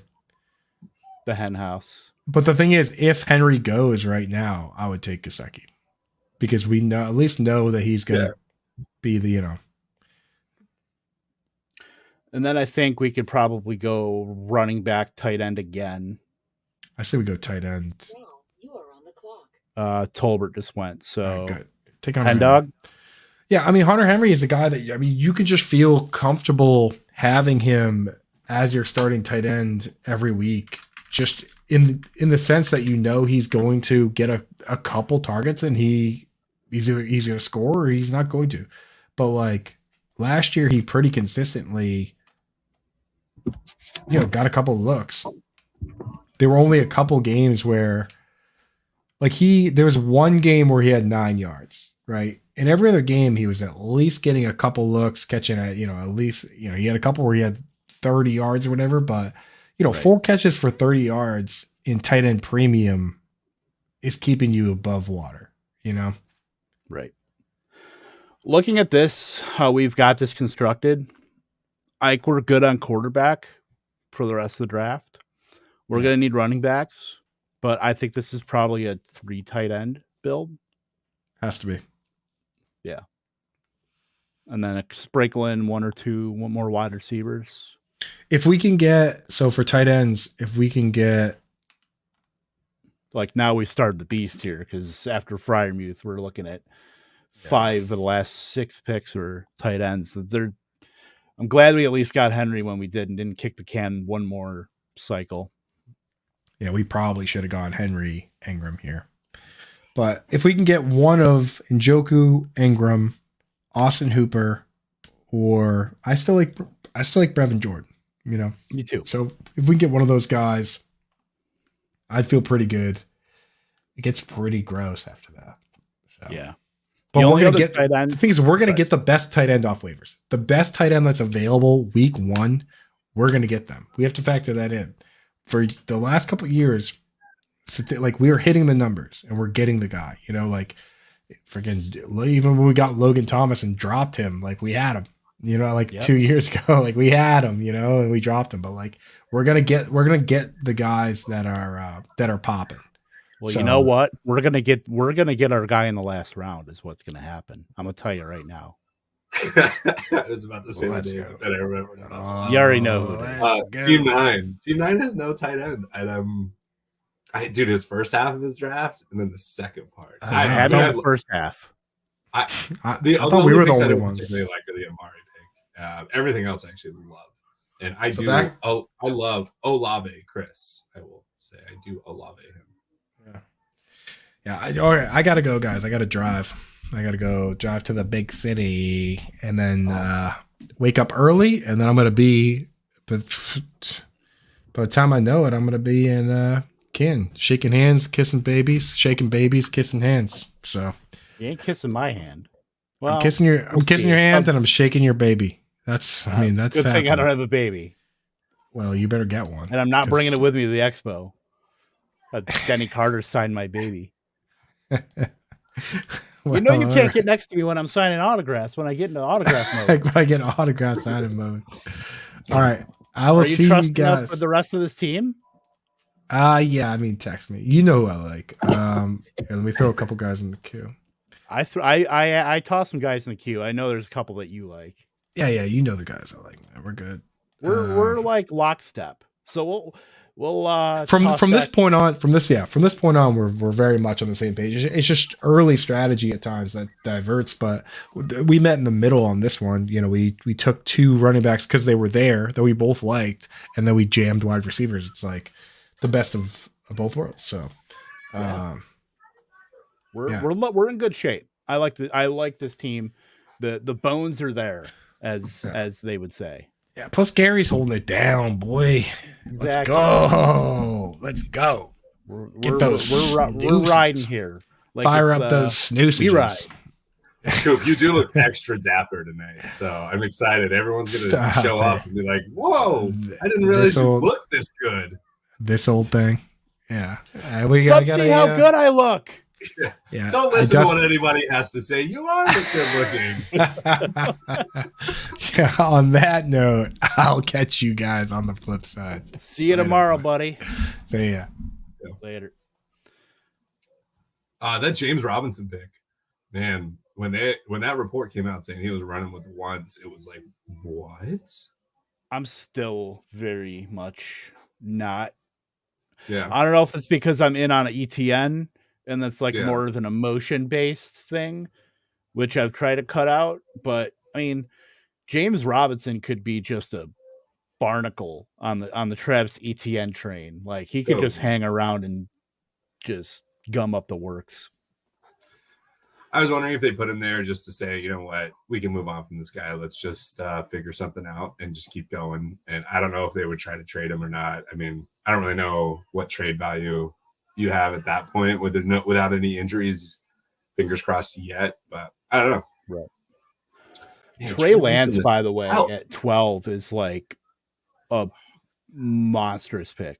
Like, you have to probably take, I mean, you could take him as your 1. If he got him as his 2, that's a pretty good combo. I mean, they're both week 9, so good luck. You're going to probably have to pick up a quarterback, but you know what? If you got those 2, I think you can stomach, Geno Smith for a week. I feel like Team 12 took Njoku. Lance got picked because 11 was like, oh my gosh, I just got Lance in the 12. And he was like, damn it, I didn't see Lance was there. Because I like Russ. But like, Russ is on a different team. I expect fireworks, but his team with the weird construction he has, he's taking the hit at wide receiver and he's going heavy everywhere else. Take Lance there and solidify so that wide receiver is kind of your weaker position, but everywhere else you're solid. Well, he has Knox in it. Joking, so I don't know if solid's the right word. Right. Khalil Herbert going there, kind of not great, Bob. I was kind of hoping he would get there. But I think just based on the structural, how we've got it so far, I mean, I'm looking at wide receivers. I'm fine moving down into that next tier and not thinking about it, at least on this turn. But I think we probably have to grab another running back and a tight end here. This is that tough spot that I feel like I've gotten into since I've really started to pivot to more of a heavy wide receiver, like hero running back, which not that that's this build, but this is where I struggle because I just keep seeing wide receivers that I really like. And then it's hard. And you're really good at this, figuring out the running backs late. I'm nervous that this next string of 6 picks or 5 picks is going to be those daggers of those guys that you really like, given who else is gone. Right. If this is becoming too much, I can mute at any point. Just let me know from the sound perspective. You're fine. Yeah, like this is the part. This is like just the navigating these waters, like because there's just so much uncertainty with like all of these guys, and this is where you're either taking zeros or you're getting the guys that are going to be turning into top 24 options, wide receiver, running back, and then obviously you're hoping that you hit on a tight end that finishes in the top 10. I mean, quarterback, I would say, is pretty much out for us here with getting an elite guy, because we did take like Dak and Tua, but we really didn't need to take the second one. Would rather take a shot on like the upside play at a running back or wide receiver where we're going to need numbers there. So like I'm looking at, I'll put it in the, I got a wide receiver I think you should go for, but I don't know what you're looking for at this point. Yeah, I figured on a few of those, and that like, what are you looking for? Are you looking for somebody that can finish top 24? Are you looking for a stable body? Obviously at this point, you're like, everyone's looking for like, you want a guy that's going to climb. And I mean, that's a different thing, right? Some people are going to be boom bust. Some people are going to be more floor guys that in a pinch you can play. Right. Like I'm looking at right now. So we're at McCaffrey and Williams. Those 2 guys are going to be in our lineup every single week minus buys. So with those 2, you could take bigger swings on the next couple of running backs. Darrell Henderson, we've seen him be a top 15 running back. Like, and right now Cam Akers, yes, he's come off an Achilles. He came back at the end of last year, but why can't Darrell Henderson, eat into that? And then he's a clear, contingent play with Cam Akers. I don't see any reason why, he can at least solidify a role there. And then I'm looking at, bigger swings you can take on. I mean, there's one guy that is, I would say a very big swing in an elite offense, that one of the guys I put in the private chat. So yeah, Evan Engram going there. That kind of stinks, not gonna lie, but there's options. There's plenty of options. Right now, it's a queue of 2 right now with 2 of the guys that we talked about. Yeah, that wide receiver that you put in there is somebody that I'm definitely thinking about. I don't know if I think he'll go in the next turn, I believe. Did he already go? He didn't go yet, did he? No, he didn't go yet. So I think we got a little bit of time on him. Now you are on the clock. Who just went? Michael Gallup. So I think I'm going to take a shot here and hope that if the tight end doesn't go, that I agree. Yeah, I feel like I know what you're about to do. We still have our choice of tight ends in the tier. Yep. I'm going to take Ronald Jones here. Yep, agreed. Because they just showed him he was like he's gonna be on he's gonna be pass blocking. He's gonna be on the field. Like CEH, if CEH does what CEH did last season, he's gonna just play himself either out of the rotation or is just a bit part. I mean, look at the playoffs. CEH was hurt. I believe it was a shoulder, and Jerick McKinnon came in and did a lot of that heavy lifting for the Chiefs at running back. So like they're not afraid to go away from CEH if they have to. They're going to give him that shot. He's like the odds-on favorite to be the top, he's going to have the most rushing attempts. Like, I'm not saying that he doesn't have a shot. At his ADP, that's a very dicey proposition when you've got guys like Ronald Jones, even Isaiah Pacheco, you've got Jerick McKinnon, like it's a very deep running back room that can all cut themselves bigger pieces of the pie than you would want if you're going to draft CH. Yeah, and I think having the number twos at each of the wide receiver and the running back position lends you to a high upside possibility there. Wow, four tight ends, man. But he has Evans and Tony, who are clearly, I don't know. No jokes I can make there because I really like Tony. So, and I know that Evans at least has a floor at minimum, even if the where he's going is pretty high. Like, imagine lighting $350 on fire. Like, that's at least my Scott Fishman seems free, where I took my four tight ends relatively early. Like, I'm saying this, and then we're gonna finish like 8th, but screw it. No, I think we're gonna be a lot better than that. Like, just with this team, like we're up next. Mark Ingram just went. Like, good God. Yeah, I mean, that running back tier is kind of dried up. I get dried up with Rojo. So right now, supposedly there's a breakfast narrative going with Nico Collins just went. I think right now I got to take a tight end, and I'm going to take Austin Hooper. I hear the breakfast narrative is happening between him and Ryan. So let us hope, man, because he just was as recently as 2 seasons ago, he was the highest paid tight end in football.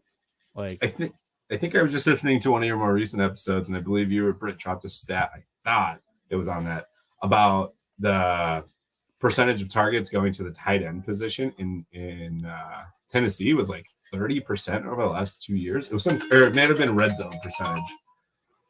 It made me change my mind and be like, all right, like, I mean, I've already been on Hooper, but it solidified and made me feel a little bit better.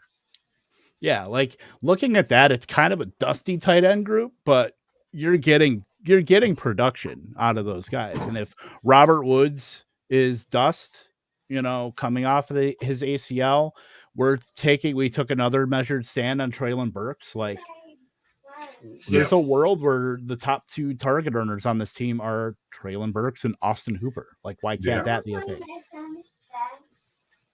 Hold on one second. You're good.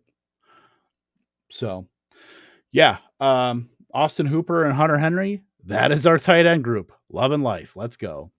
For you audio listeners, we will recap this here. Chris McCaffrey, Javonte Williams, at wide receiver, 3rd round, T. Higgins, Deante Johnson, Jalen Waddle, Elijah Moore.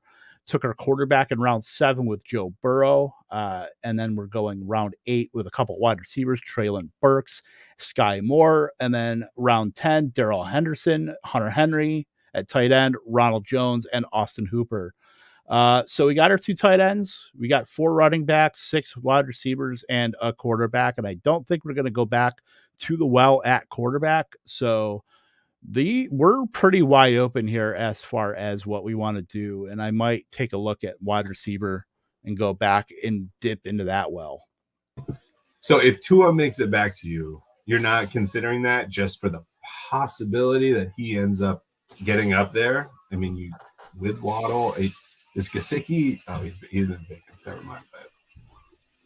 I just with Tua. I mean, if we took a 7th round Joe Burrow, where we're hoping that Joe Burrow is going to be a top 2, top 3 quarterback. I just don't know. I don't want to take another quarterback and having to make a decision who to start each week and then just take a guy for the bye weeks. I mean, if Joe Burrow, something happens to Joe Burrow, like we're starting like Matt Ryan or something like that with this group, and we're floundering at that point. I just don't know if I want to take another stand on a quarterback.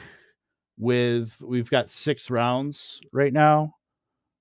We're going to end up taking a kicker. We're going to end up taking a defense too. So we've got 4 more picks to figure out what we want to do there. So I just don't know. Sense. Yeah, there's an off chance that maybe Tua might still. I don't know if Tua would be there, but he'll probably get taken next couple rounds. But you're still going to have options out there too. Like I doubt like a guy like Mac Jones or like Ryan Tannehill or Zach Wilson, those Jared Goff. I doubt those guys are going to be drafted. That makes sense.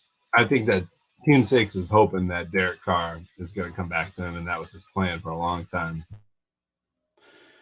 Yeah, he's got Runner Renfro, so that's. They've got 1, 2, 3, 4, 5, 6, 7, 8 wide receivers. Why is Josh Jacobs still going that high? It's so strange. Yeah, that's tough. I don't know if I would take a shot on Josh Jacobs, even, if his ADP were depressed. Like, making the decision to take him over, like I would take Elijah Mitchell all day over him. I don't know if I'd take CEH. Like, that would be the one guy I probably would take Jacobs over, but like Pollard, Patterson, I'd probably take over Jacobs. Like, not only is there all these other running backs there's the Earnhardt Perkins system where I don't see a way where Josh Jacobs can be the receiving back in that offense where, they clearly specify out like New England has done with, they have Damian Harris. He's the rushing and red zone guy. They've had James White / Brandon Bolden as the receiving back. Like, they divide up their roles very evenly. So I just don't know if like Josh Jacobs is going to get, it's kind of like the same thing in Kansas City where that pie is going to be cut so many ways. And if you're going to take a back, take the cheapest one.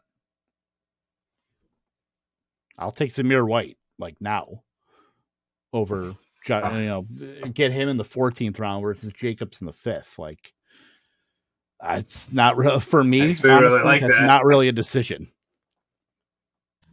I really like that pick here, just given the team that's been constructed. But I'm curious, man. It's so hard because I can't see the available players, and my ADP is kind of off. I'm trying to think what other wide receivers are there. Nicole Hardman is something I thought about, but then we realized there's Sky and Rojo already. So just trying to kind of think through the rosters on the board.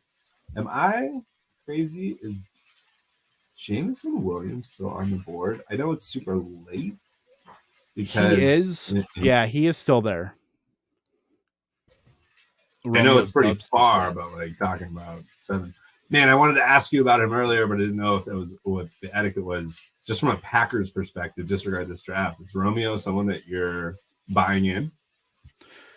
Romeo, like, I was actually talking about this with my good friend Kate. We did her Tell Kate podcast. She's a Packers fan, and we were talking about the Packers fantasy options.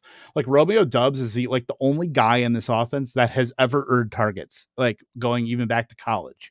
Like, and Sammy Watkins, I guess, did it when he was at Buffalo for like those 2 seasons. But like, if anybody could do it, it's Romeo Doubs. He's clearly over Christian Watson right now in the pecking order. Wouldn't surprise me if Romeo Doubs carves out a bigger role in that offense out of the gate. Like, they need guys. It's like an all hands on deck thing. And, Alan Lazard is going to be out there because he's a great blocker. And he's going to, where did Alan Lazard go here? Went 7th. That's very rich for me as far as just taking him because he's the perceived wide receiver one in that offense, but would not surprise me one bit if Romeo Doubs was like the guy that we needed, the guy that, you know, you had to have in the Green Bay offense when 2022 is all said and done. You're muted. You are very the amount muted. of I can you hear this? Someone told me that like my headphones tend to keep the good. Yeah, amount it's of I this can noise out. it's like hissing. Yeah, so that's why I keep muting myself. I completely agree with that with Romeo Doubs and fourth round wide receivers. If Coop was here, the amount that he would be talking about that. Damn it, Brevin just went. But I put somebody in the chat. I mean, I don't really know where you're at on it. The most recent person I just said. I don't think that I'm missing the name. No, he's there, and he's actually at the top of like the ADP right now. There are a couple younger guys that are not younger. I mean, actually, technically, they are. Watson is 24 years old, so I guess if you want to be like that, then yeah, there are a couple younger guys out there that I really like at wide receiver that are upside swings. I mean, we took 2 upside swings at wide receiver already. You know, that's what we're kind of hoping for. And 2 guys with buzz that, you know, I'm looking at, and I'll just say it because I don't really care if they get picked. We'll figure it out. George Pickens and Alec Pierce. Interesting. Even with Deante? Does that And make Pickens you nervous? just And there went. he goes. Yeah. Would having Deante preclude you from getting getting George? No. Buffalo defense just went. I'm going to take Alec Pierce here. At least get another upside swing at wide receiver.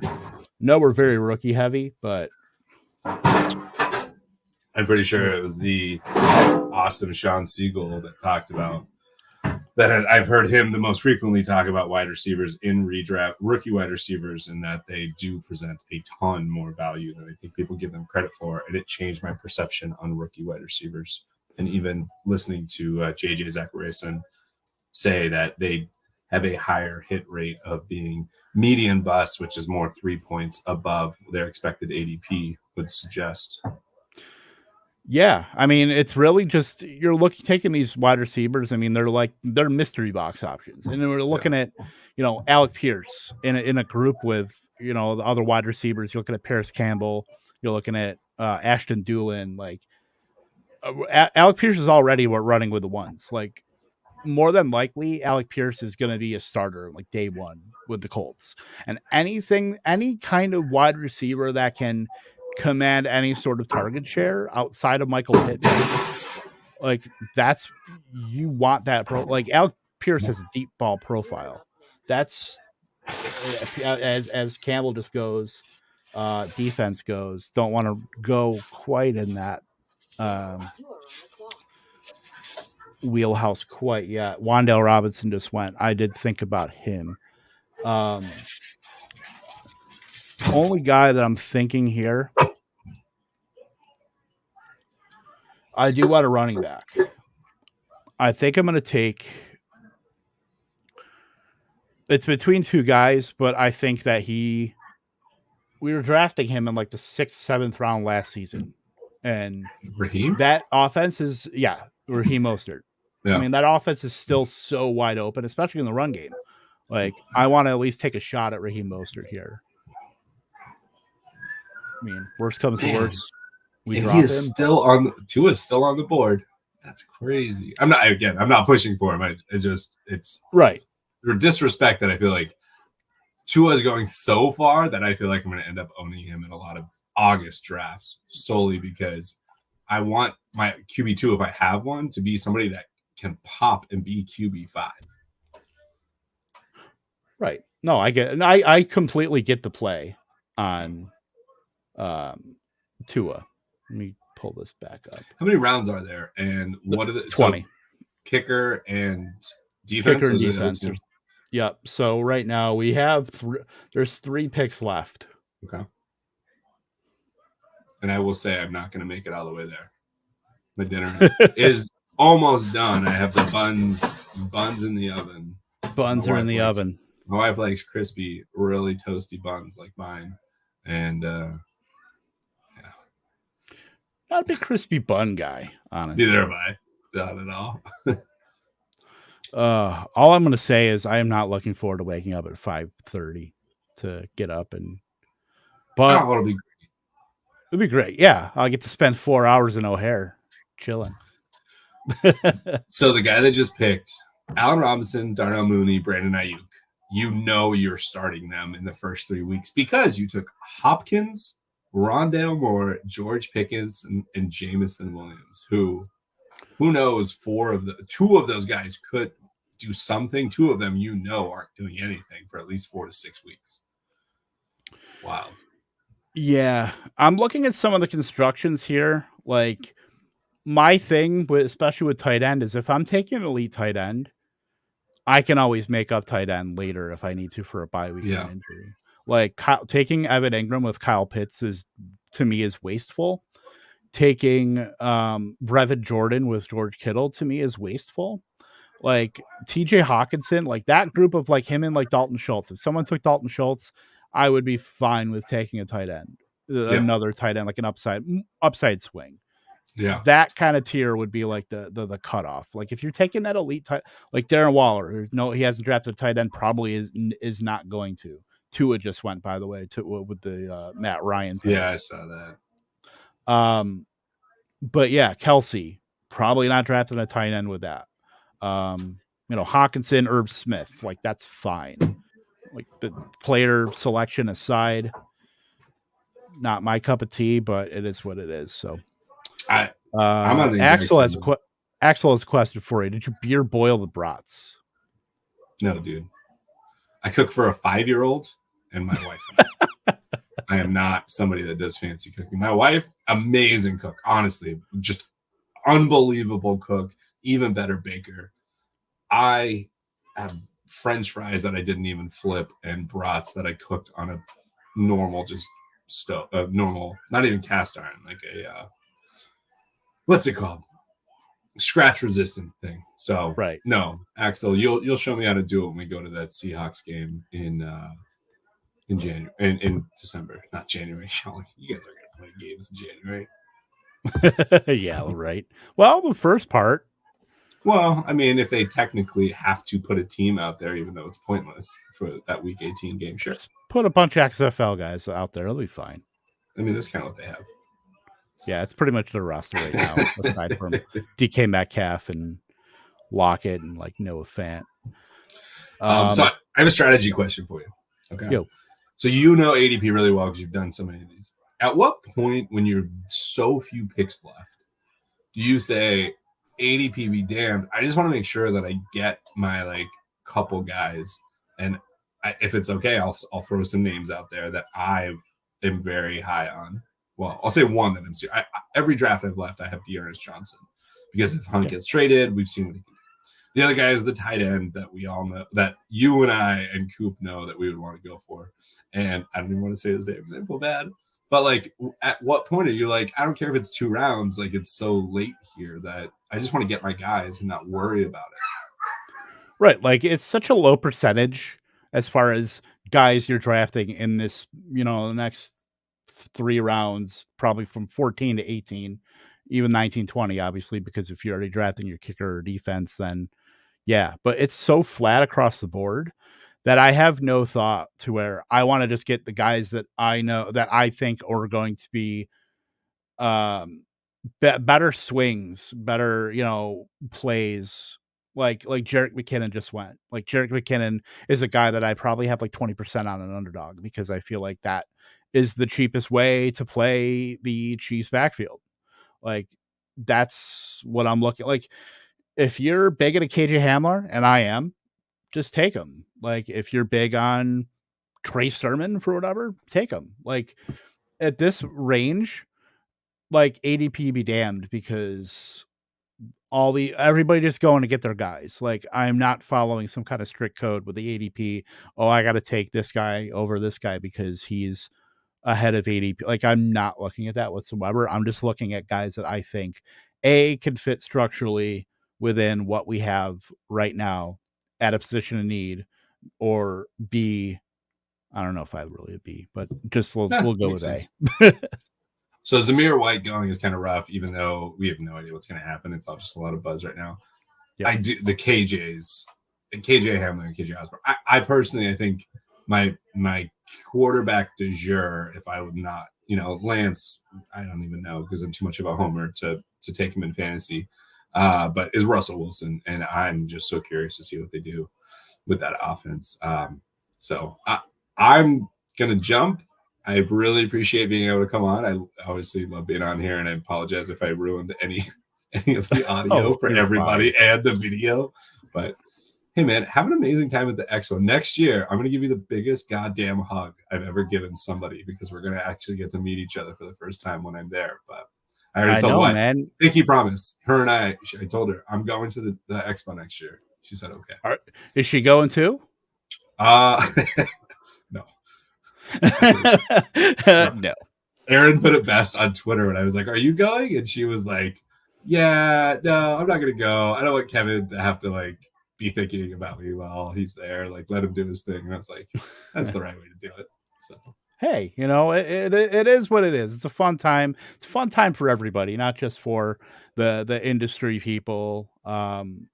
It's for everybody. It's for the people that not just create the content, but consume the content as well. And that's what Bob Lung is stressed about the Fantasy Football Expo, is that it's inclusive. It's for everybody. It's not just we're hanging out as content creators, having beers and, doing that. It's about connecting and letting you know how they feel about your content. That's fantastic. Yeah. I'm excited. If anybody in the comments hasn't done it so far, Kevin's birthday was on Monday, so wish him happy birthday. Aaron's birthday is today, who is his girlfriend. Yep. So also wish her a happy birthday. If you don't follow them on Twitter, do so and wish them happy birthdays. But hey, man, have a great time. I appreciate it. I'm going to go feed my wild animal son, and we'll chat later. Awesome. Thanks, man, for hopping on. Yes, sir. Thank you. Bye. All right. See you, buddy. All right. So I guess it's just me in the chat here. Everybody, we are through 15 rounds here. I will recap the team. Christian McCaffrey, Javonte Williams, T. Higgins, Deante Johnson, Jalen Waddle, Elijah Moore, Joe Burrow, Traylon Burks, Sky Moore, Darrell Henderson, Hunter Henry, Ronald Jones, Austin Hooper, Alec Pierce, and Raheem Mostert. We have a pick in 4 picks. Our first kicker just went off the board, Justin Tucker. It's the tight end, the real dead zone where most of them are going to be dead aside from a couple of them. So that's where we are right now. Right now, I mean, I think we kind of got to fortify running back a little more, but I do like some of the wide receivers that are out there. If we get some kind of news on a certain wide receiver coming back, I mean, what's the worst case? He doesn't get, we drop him. This is the range where, it's not going to hurt us if we take a stab on a guy and he doesn't pan out. It just ends up being a churn spot for the people, in week 1 that show out that weren't drafted. I mean, we're going to have $1,000 fab budget here to be able to get some of these guys. I have 2 guys in the queue. I really hope this running back lasts, because I think I have to take him here. If he is still there, I'm very excited that he's still in my queue somehow. I don't think we're going to be reaching for a quarterback for the rest of the draft. I think just the one quarterback is fine. Tight end, I may want to grab one more. We have 5 picks left, and we have to allocate 1 for defense and 1 for kickers. So that's where we're at right now, and we're 20 seconds away from our next pick here. Trying to manifest it into the world that I'm able to take this guy as an auto pick if they pick literally anybody else. That's what we're hoping for here. So other than that, I think our squad looks pretty good. Here, the Football Guys Players Championship. You are on the clock. Dallas defense. I think Deante Johnson is the smash here. Got our 6th running back here. that's just in the 16th round. I think that's an awesome pick here. I think we might be done with running back as well. So I think the next 2 picks, we can take a wide receiver and then take a tight end. And then I think we're good until we get our defense and our kicker. There's only 3 defenses off the board, so it looks like a lot of people are going to be waiting for those last 2 rounds for their kicker and defense here. So Evan McPherson goes off the board. Yeah, that my wide receiver that I like is still out there. After that, it's kind of dead. There are some options. Like I'm looking just through what is left. You're looking at the Kendrick Bournes, you're looking at the David Bells, you're looking at Sammy Watkins, Terrace Marshall, Curtis Samuel. It is not great, Bob, as far as the wide receivers out there. But, there are options out there certainly that are not too bad. I would be completely happy with. Marlon Mack was out there seemingly forever. So one of the guys I did mention just now, as far as the wide receivers that are still out there, I think I am going to be drafting there. The first name, I don't want to give it away, but I don't want to also draft 2 Cleveland Browns in this economy. So there is that. But Jameis Winston goes with Justin Herbert. I don't like taking that second quarterback there for, we talked about that with Gary, where if you're taking an elite quarterback, it's kind of the same thing when you're talking about the elite, tight ends. If you're taking a guy elite tight end, taking an elite quarterback, I don't think you have to Now you are on the clock. take the elite option or the secondary option like Herbert with Fields. And like, again, Mahomes with Fields, like you don't need the 2 quarterbacks here. I'm going to be taking Kendrick Bourne here. He's still going to have a role in that Patriots offense. With Devontae Parker, you still got, Jacoby Myers there, but Kendrick Bourne was very, very fantasy relevant last year. If you're banking on a Mac Jones taking a step up in that offense, then, Kendrick Bourne becomes pretty viable. So I do like that. I think we're close to done at wide receiver. We've got 1, 2, 3, 4, 5, 6, 7, 8.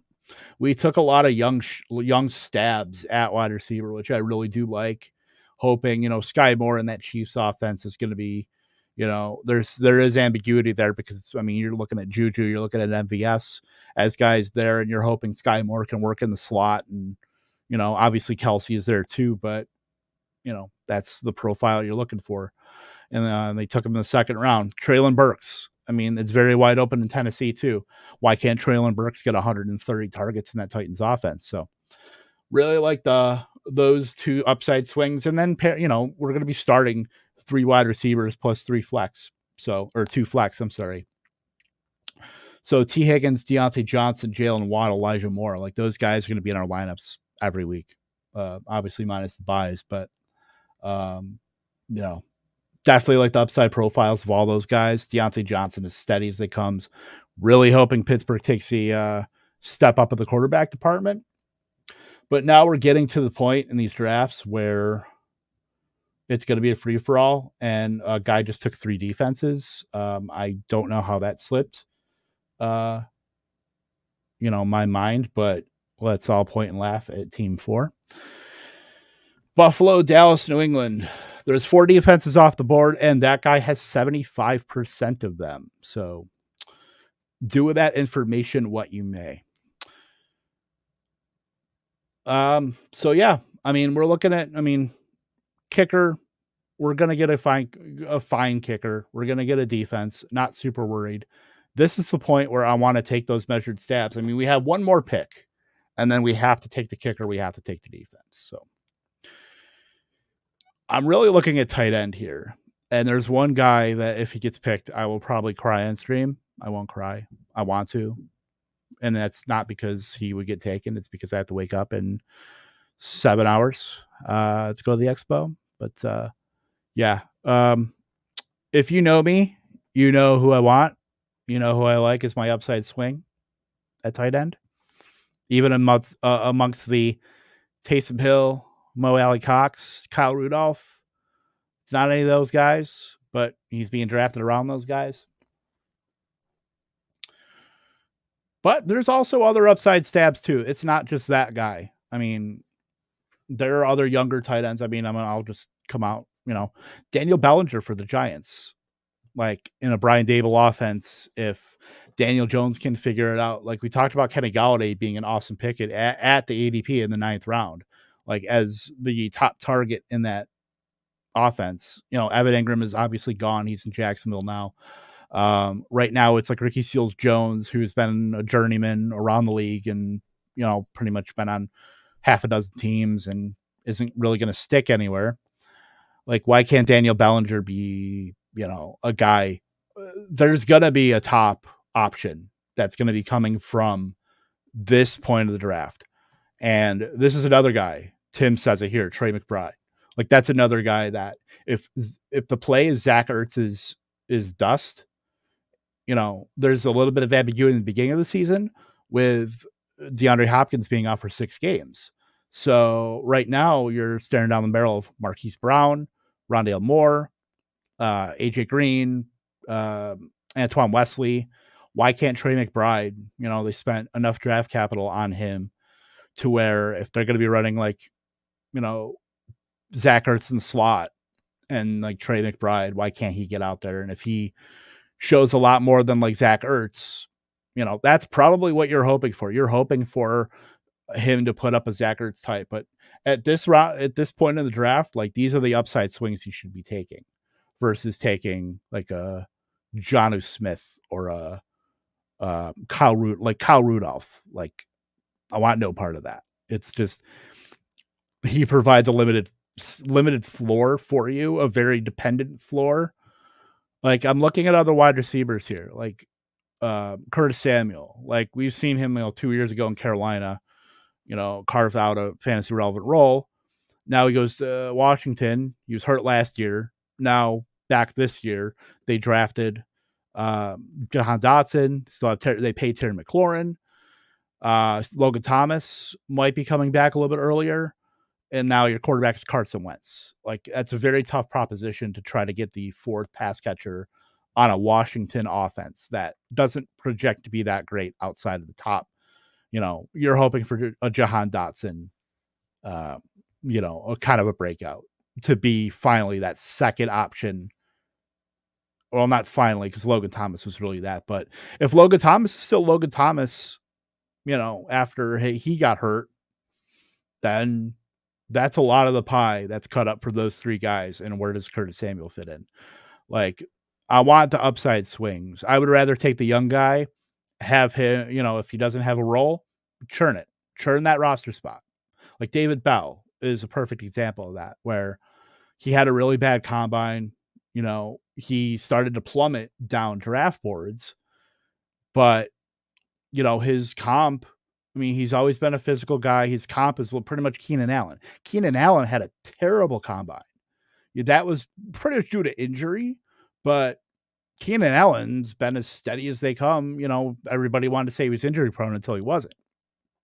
So, yeah, we can talk about upside pretty much all day here. It looks like everybody else is waiting on defense too. There's a couple kickers that are still out there. 5 defenses are on the board.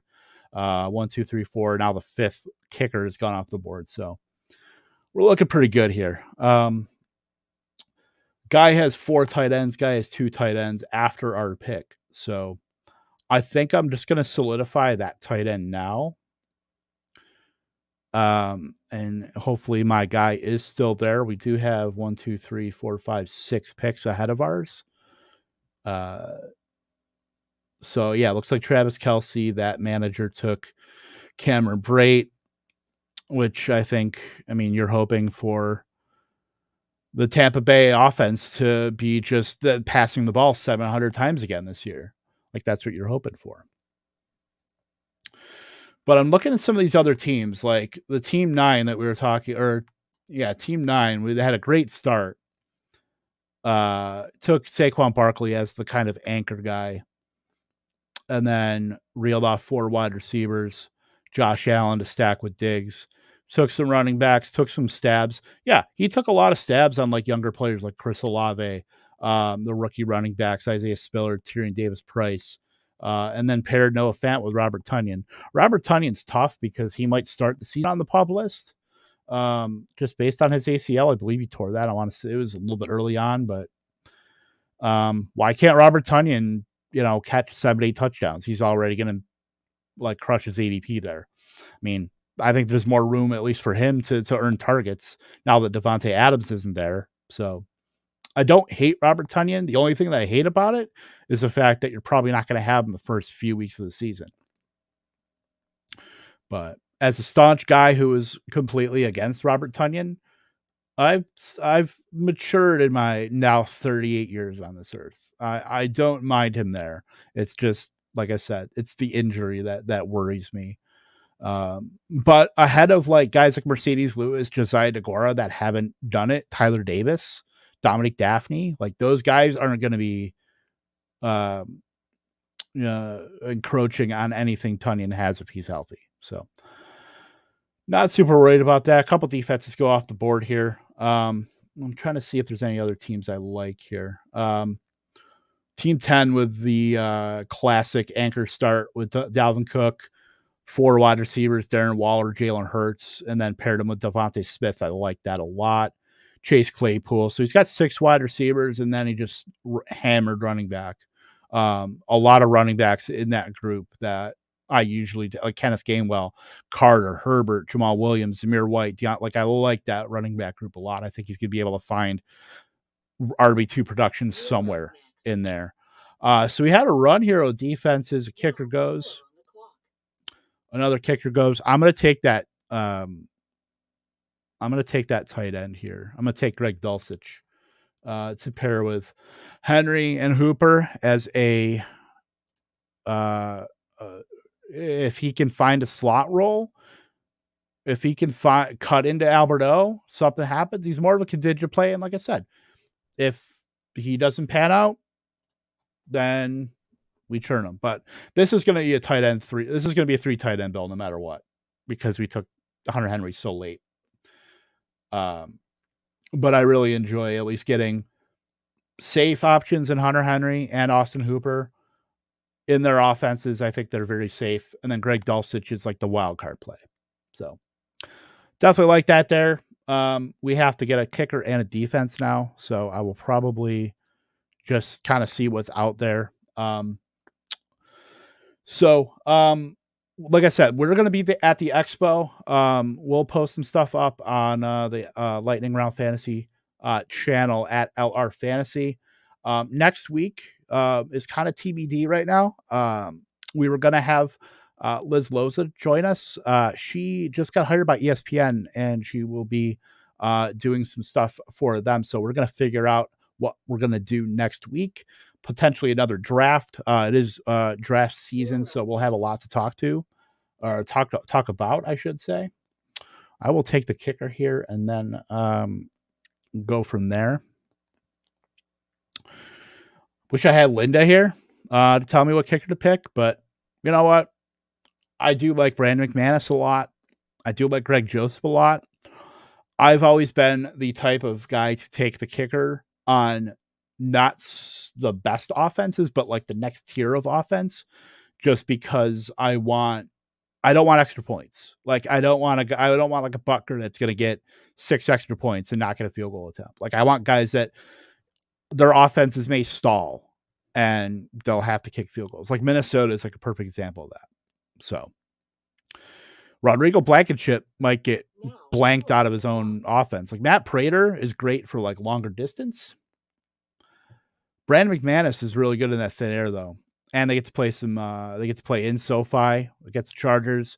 They get to play, the thin air, obviously in Denver. I'm going to take Brandon McManus here. Little Denver stack with Dulcich and McManus. I mean, that's what you're looking for, right? Anytime you can get a Denver stack. I wish I had. I need the video of Nathaniel Hackett and Dulcich meeting, where all he is doing is talking about his hair. Like, that is my favorite video in the world. I need to put that on here. But yeah, since we're getting into like the kicker defense part, I think we're going to wrap her up here. We're almost at 2 hours. If you're still here, thank you so much for checking us out. Leave a like on our video too on YouTube. It's going to help us out a great deal. If you're not subscribed, do that as well. It helps us out. This account is growing fast, as they say on Twitter. So make sure you do that. We certainly thank you for spending your time with us here. We will be at the Lightning House tomorrow. Myself, Coop, Britt, we'll all be staying together. We'll be at the expo having some drinkies, having some laughs, having some fun. Thank you so much again for Fantasy Alarm, for powering Lightning Round. Axel, thank you, my friend, for being here through the kicker and defense part of this draft.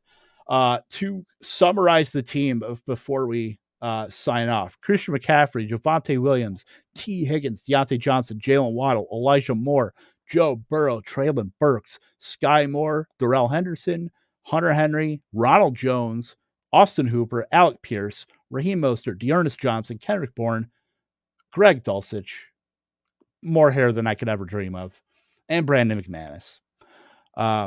So yeah, the last pick is going to be our defense. We'll see how that goes. I really have no defense takes. I'm not going to say I'm a defense tout. I don't play one on TV either. So, or on Twitter. Don't do that. So yeah, we are going to sign off here at the 2 hour and 1 minute mark. Like I said, please like and subscribe to us on YouTube, youtube.com/lightning round. That will be where you can find everything that is Lightning Round, of course, at LR Fantasy, at K Tompkins II, at Coop A Fiasco, at Brit_Flynn, at Hadow27. Find us on Twitter. Everything will be in the description. Everything will be on the description for you podcast listeners as well. I am Kevin Tompkins. We are going to be winning this league. We will have lots of updates throughout the season on this team. Good evening. Good night. See you at the expo if you were headed there, and toodles.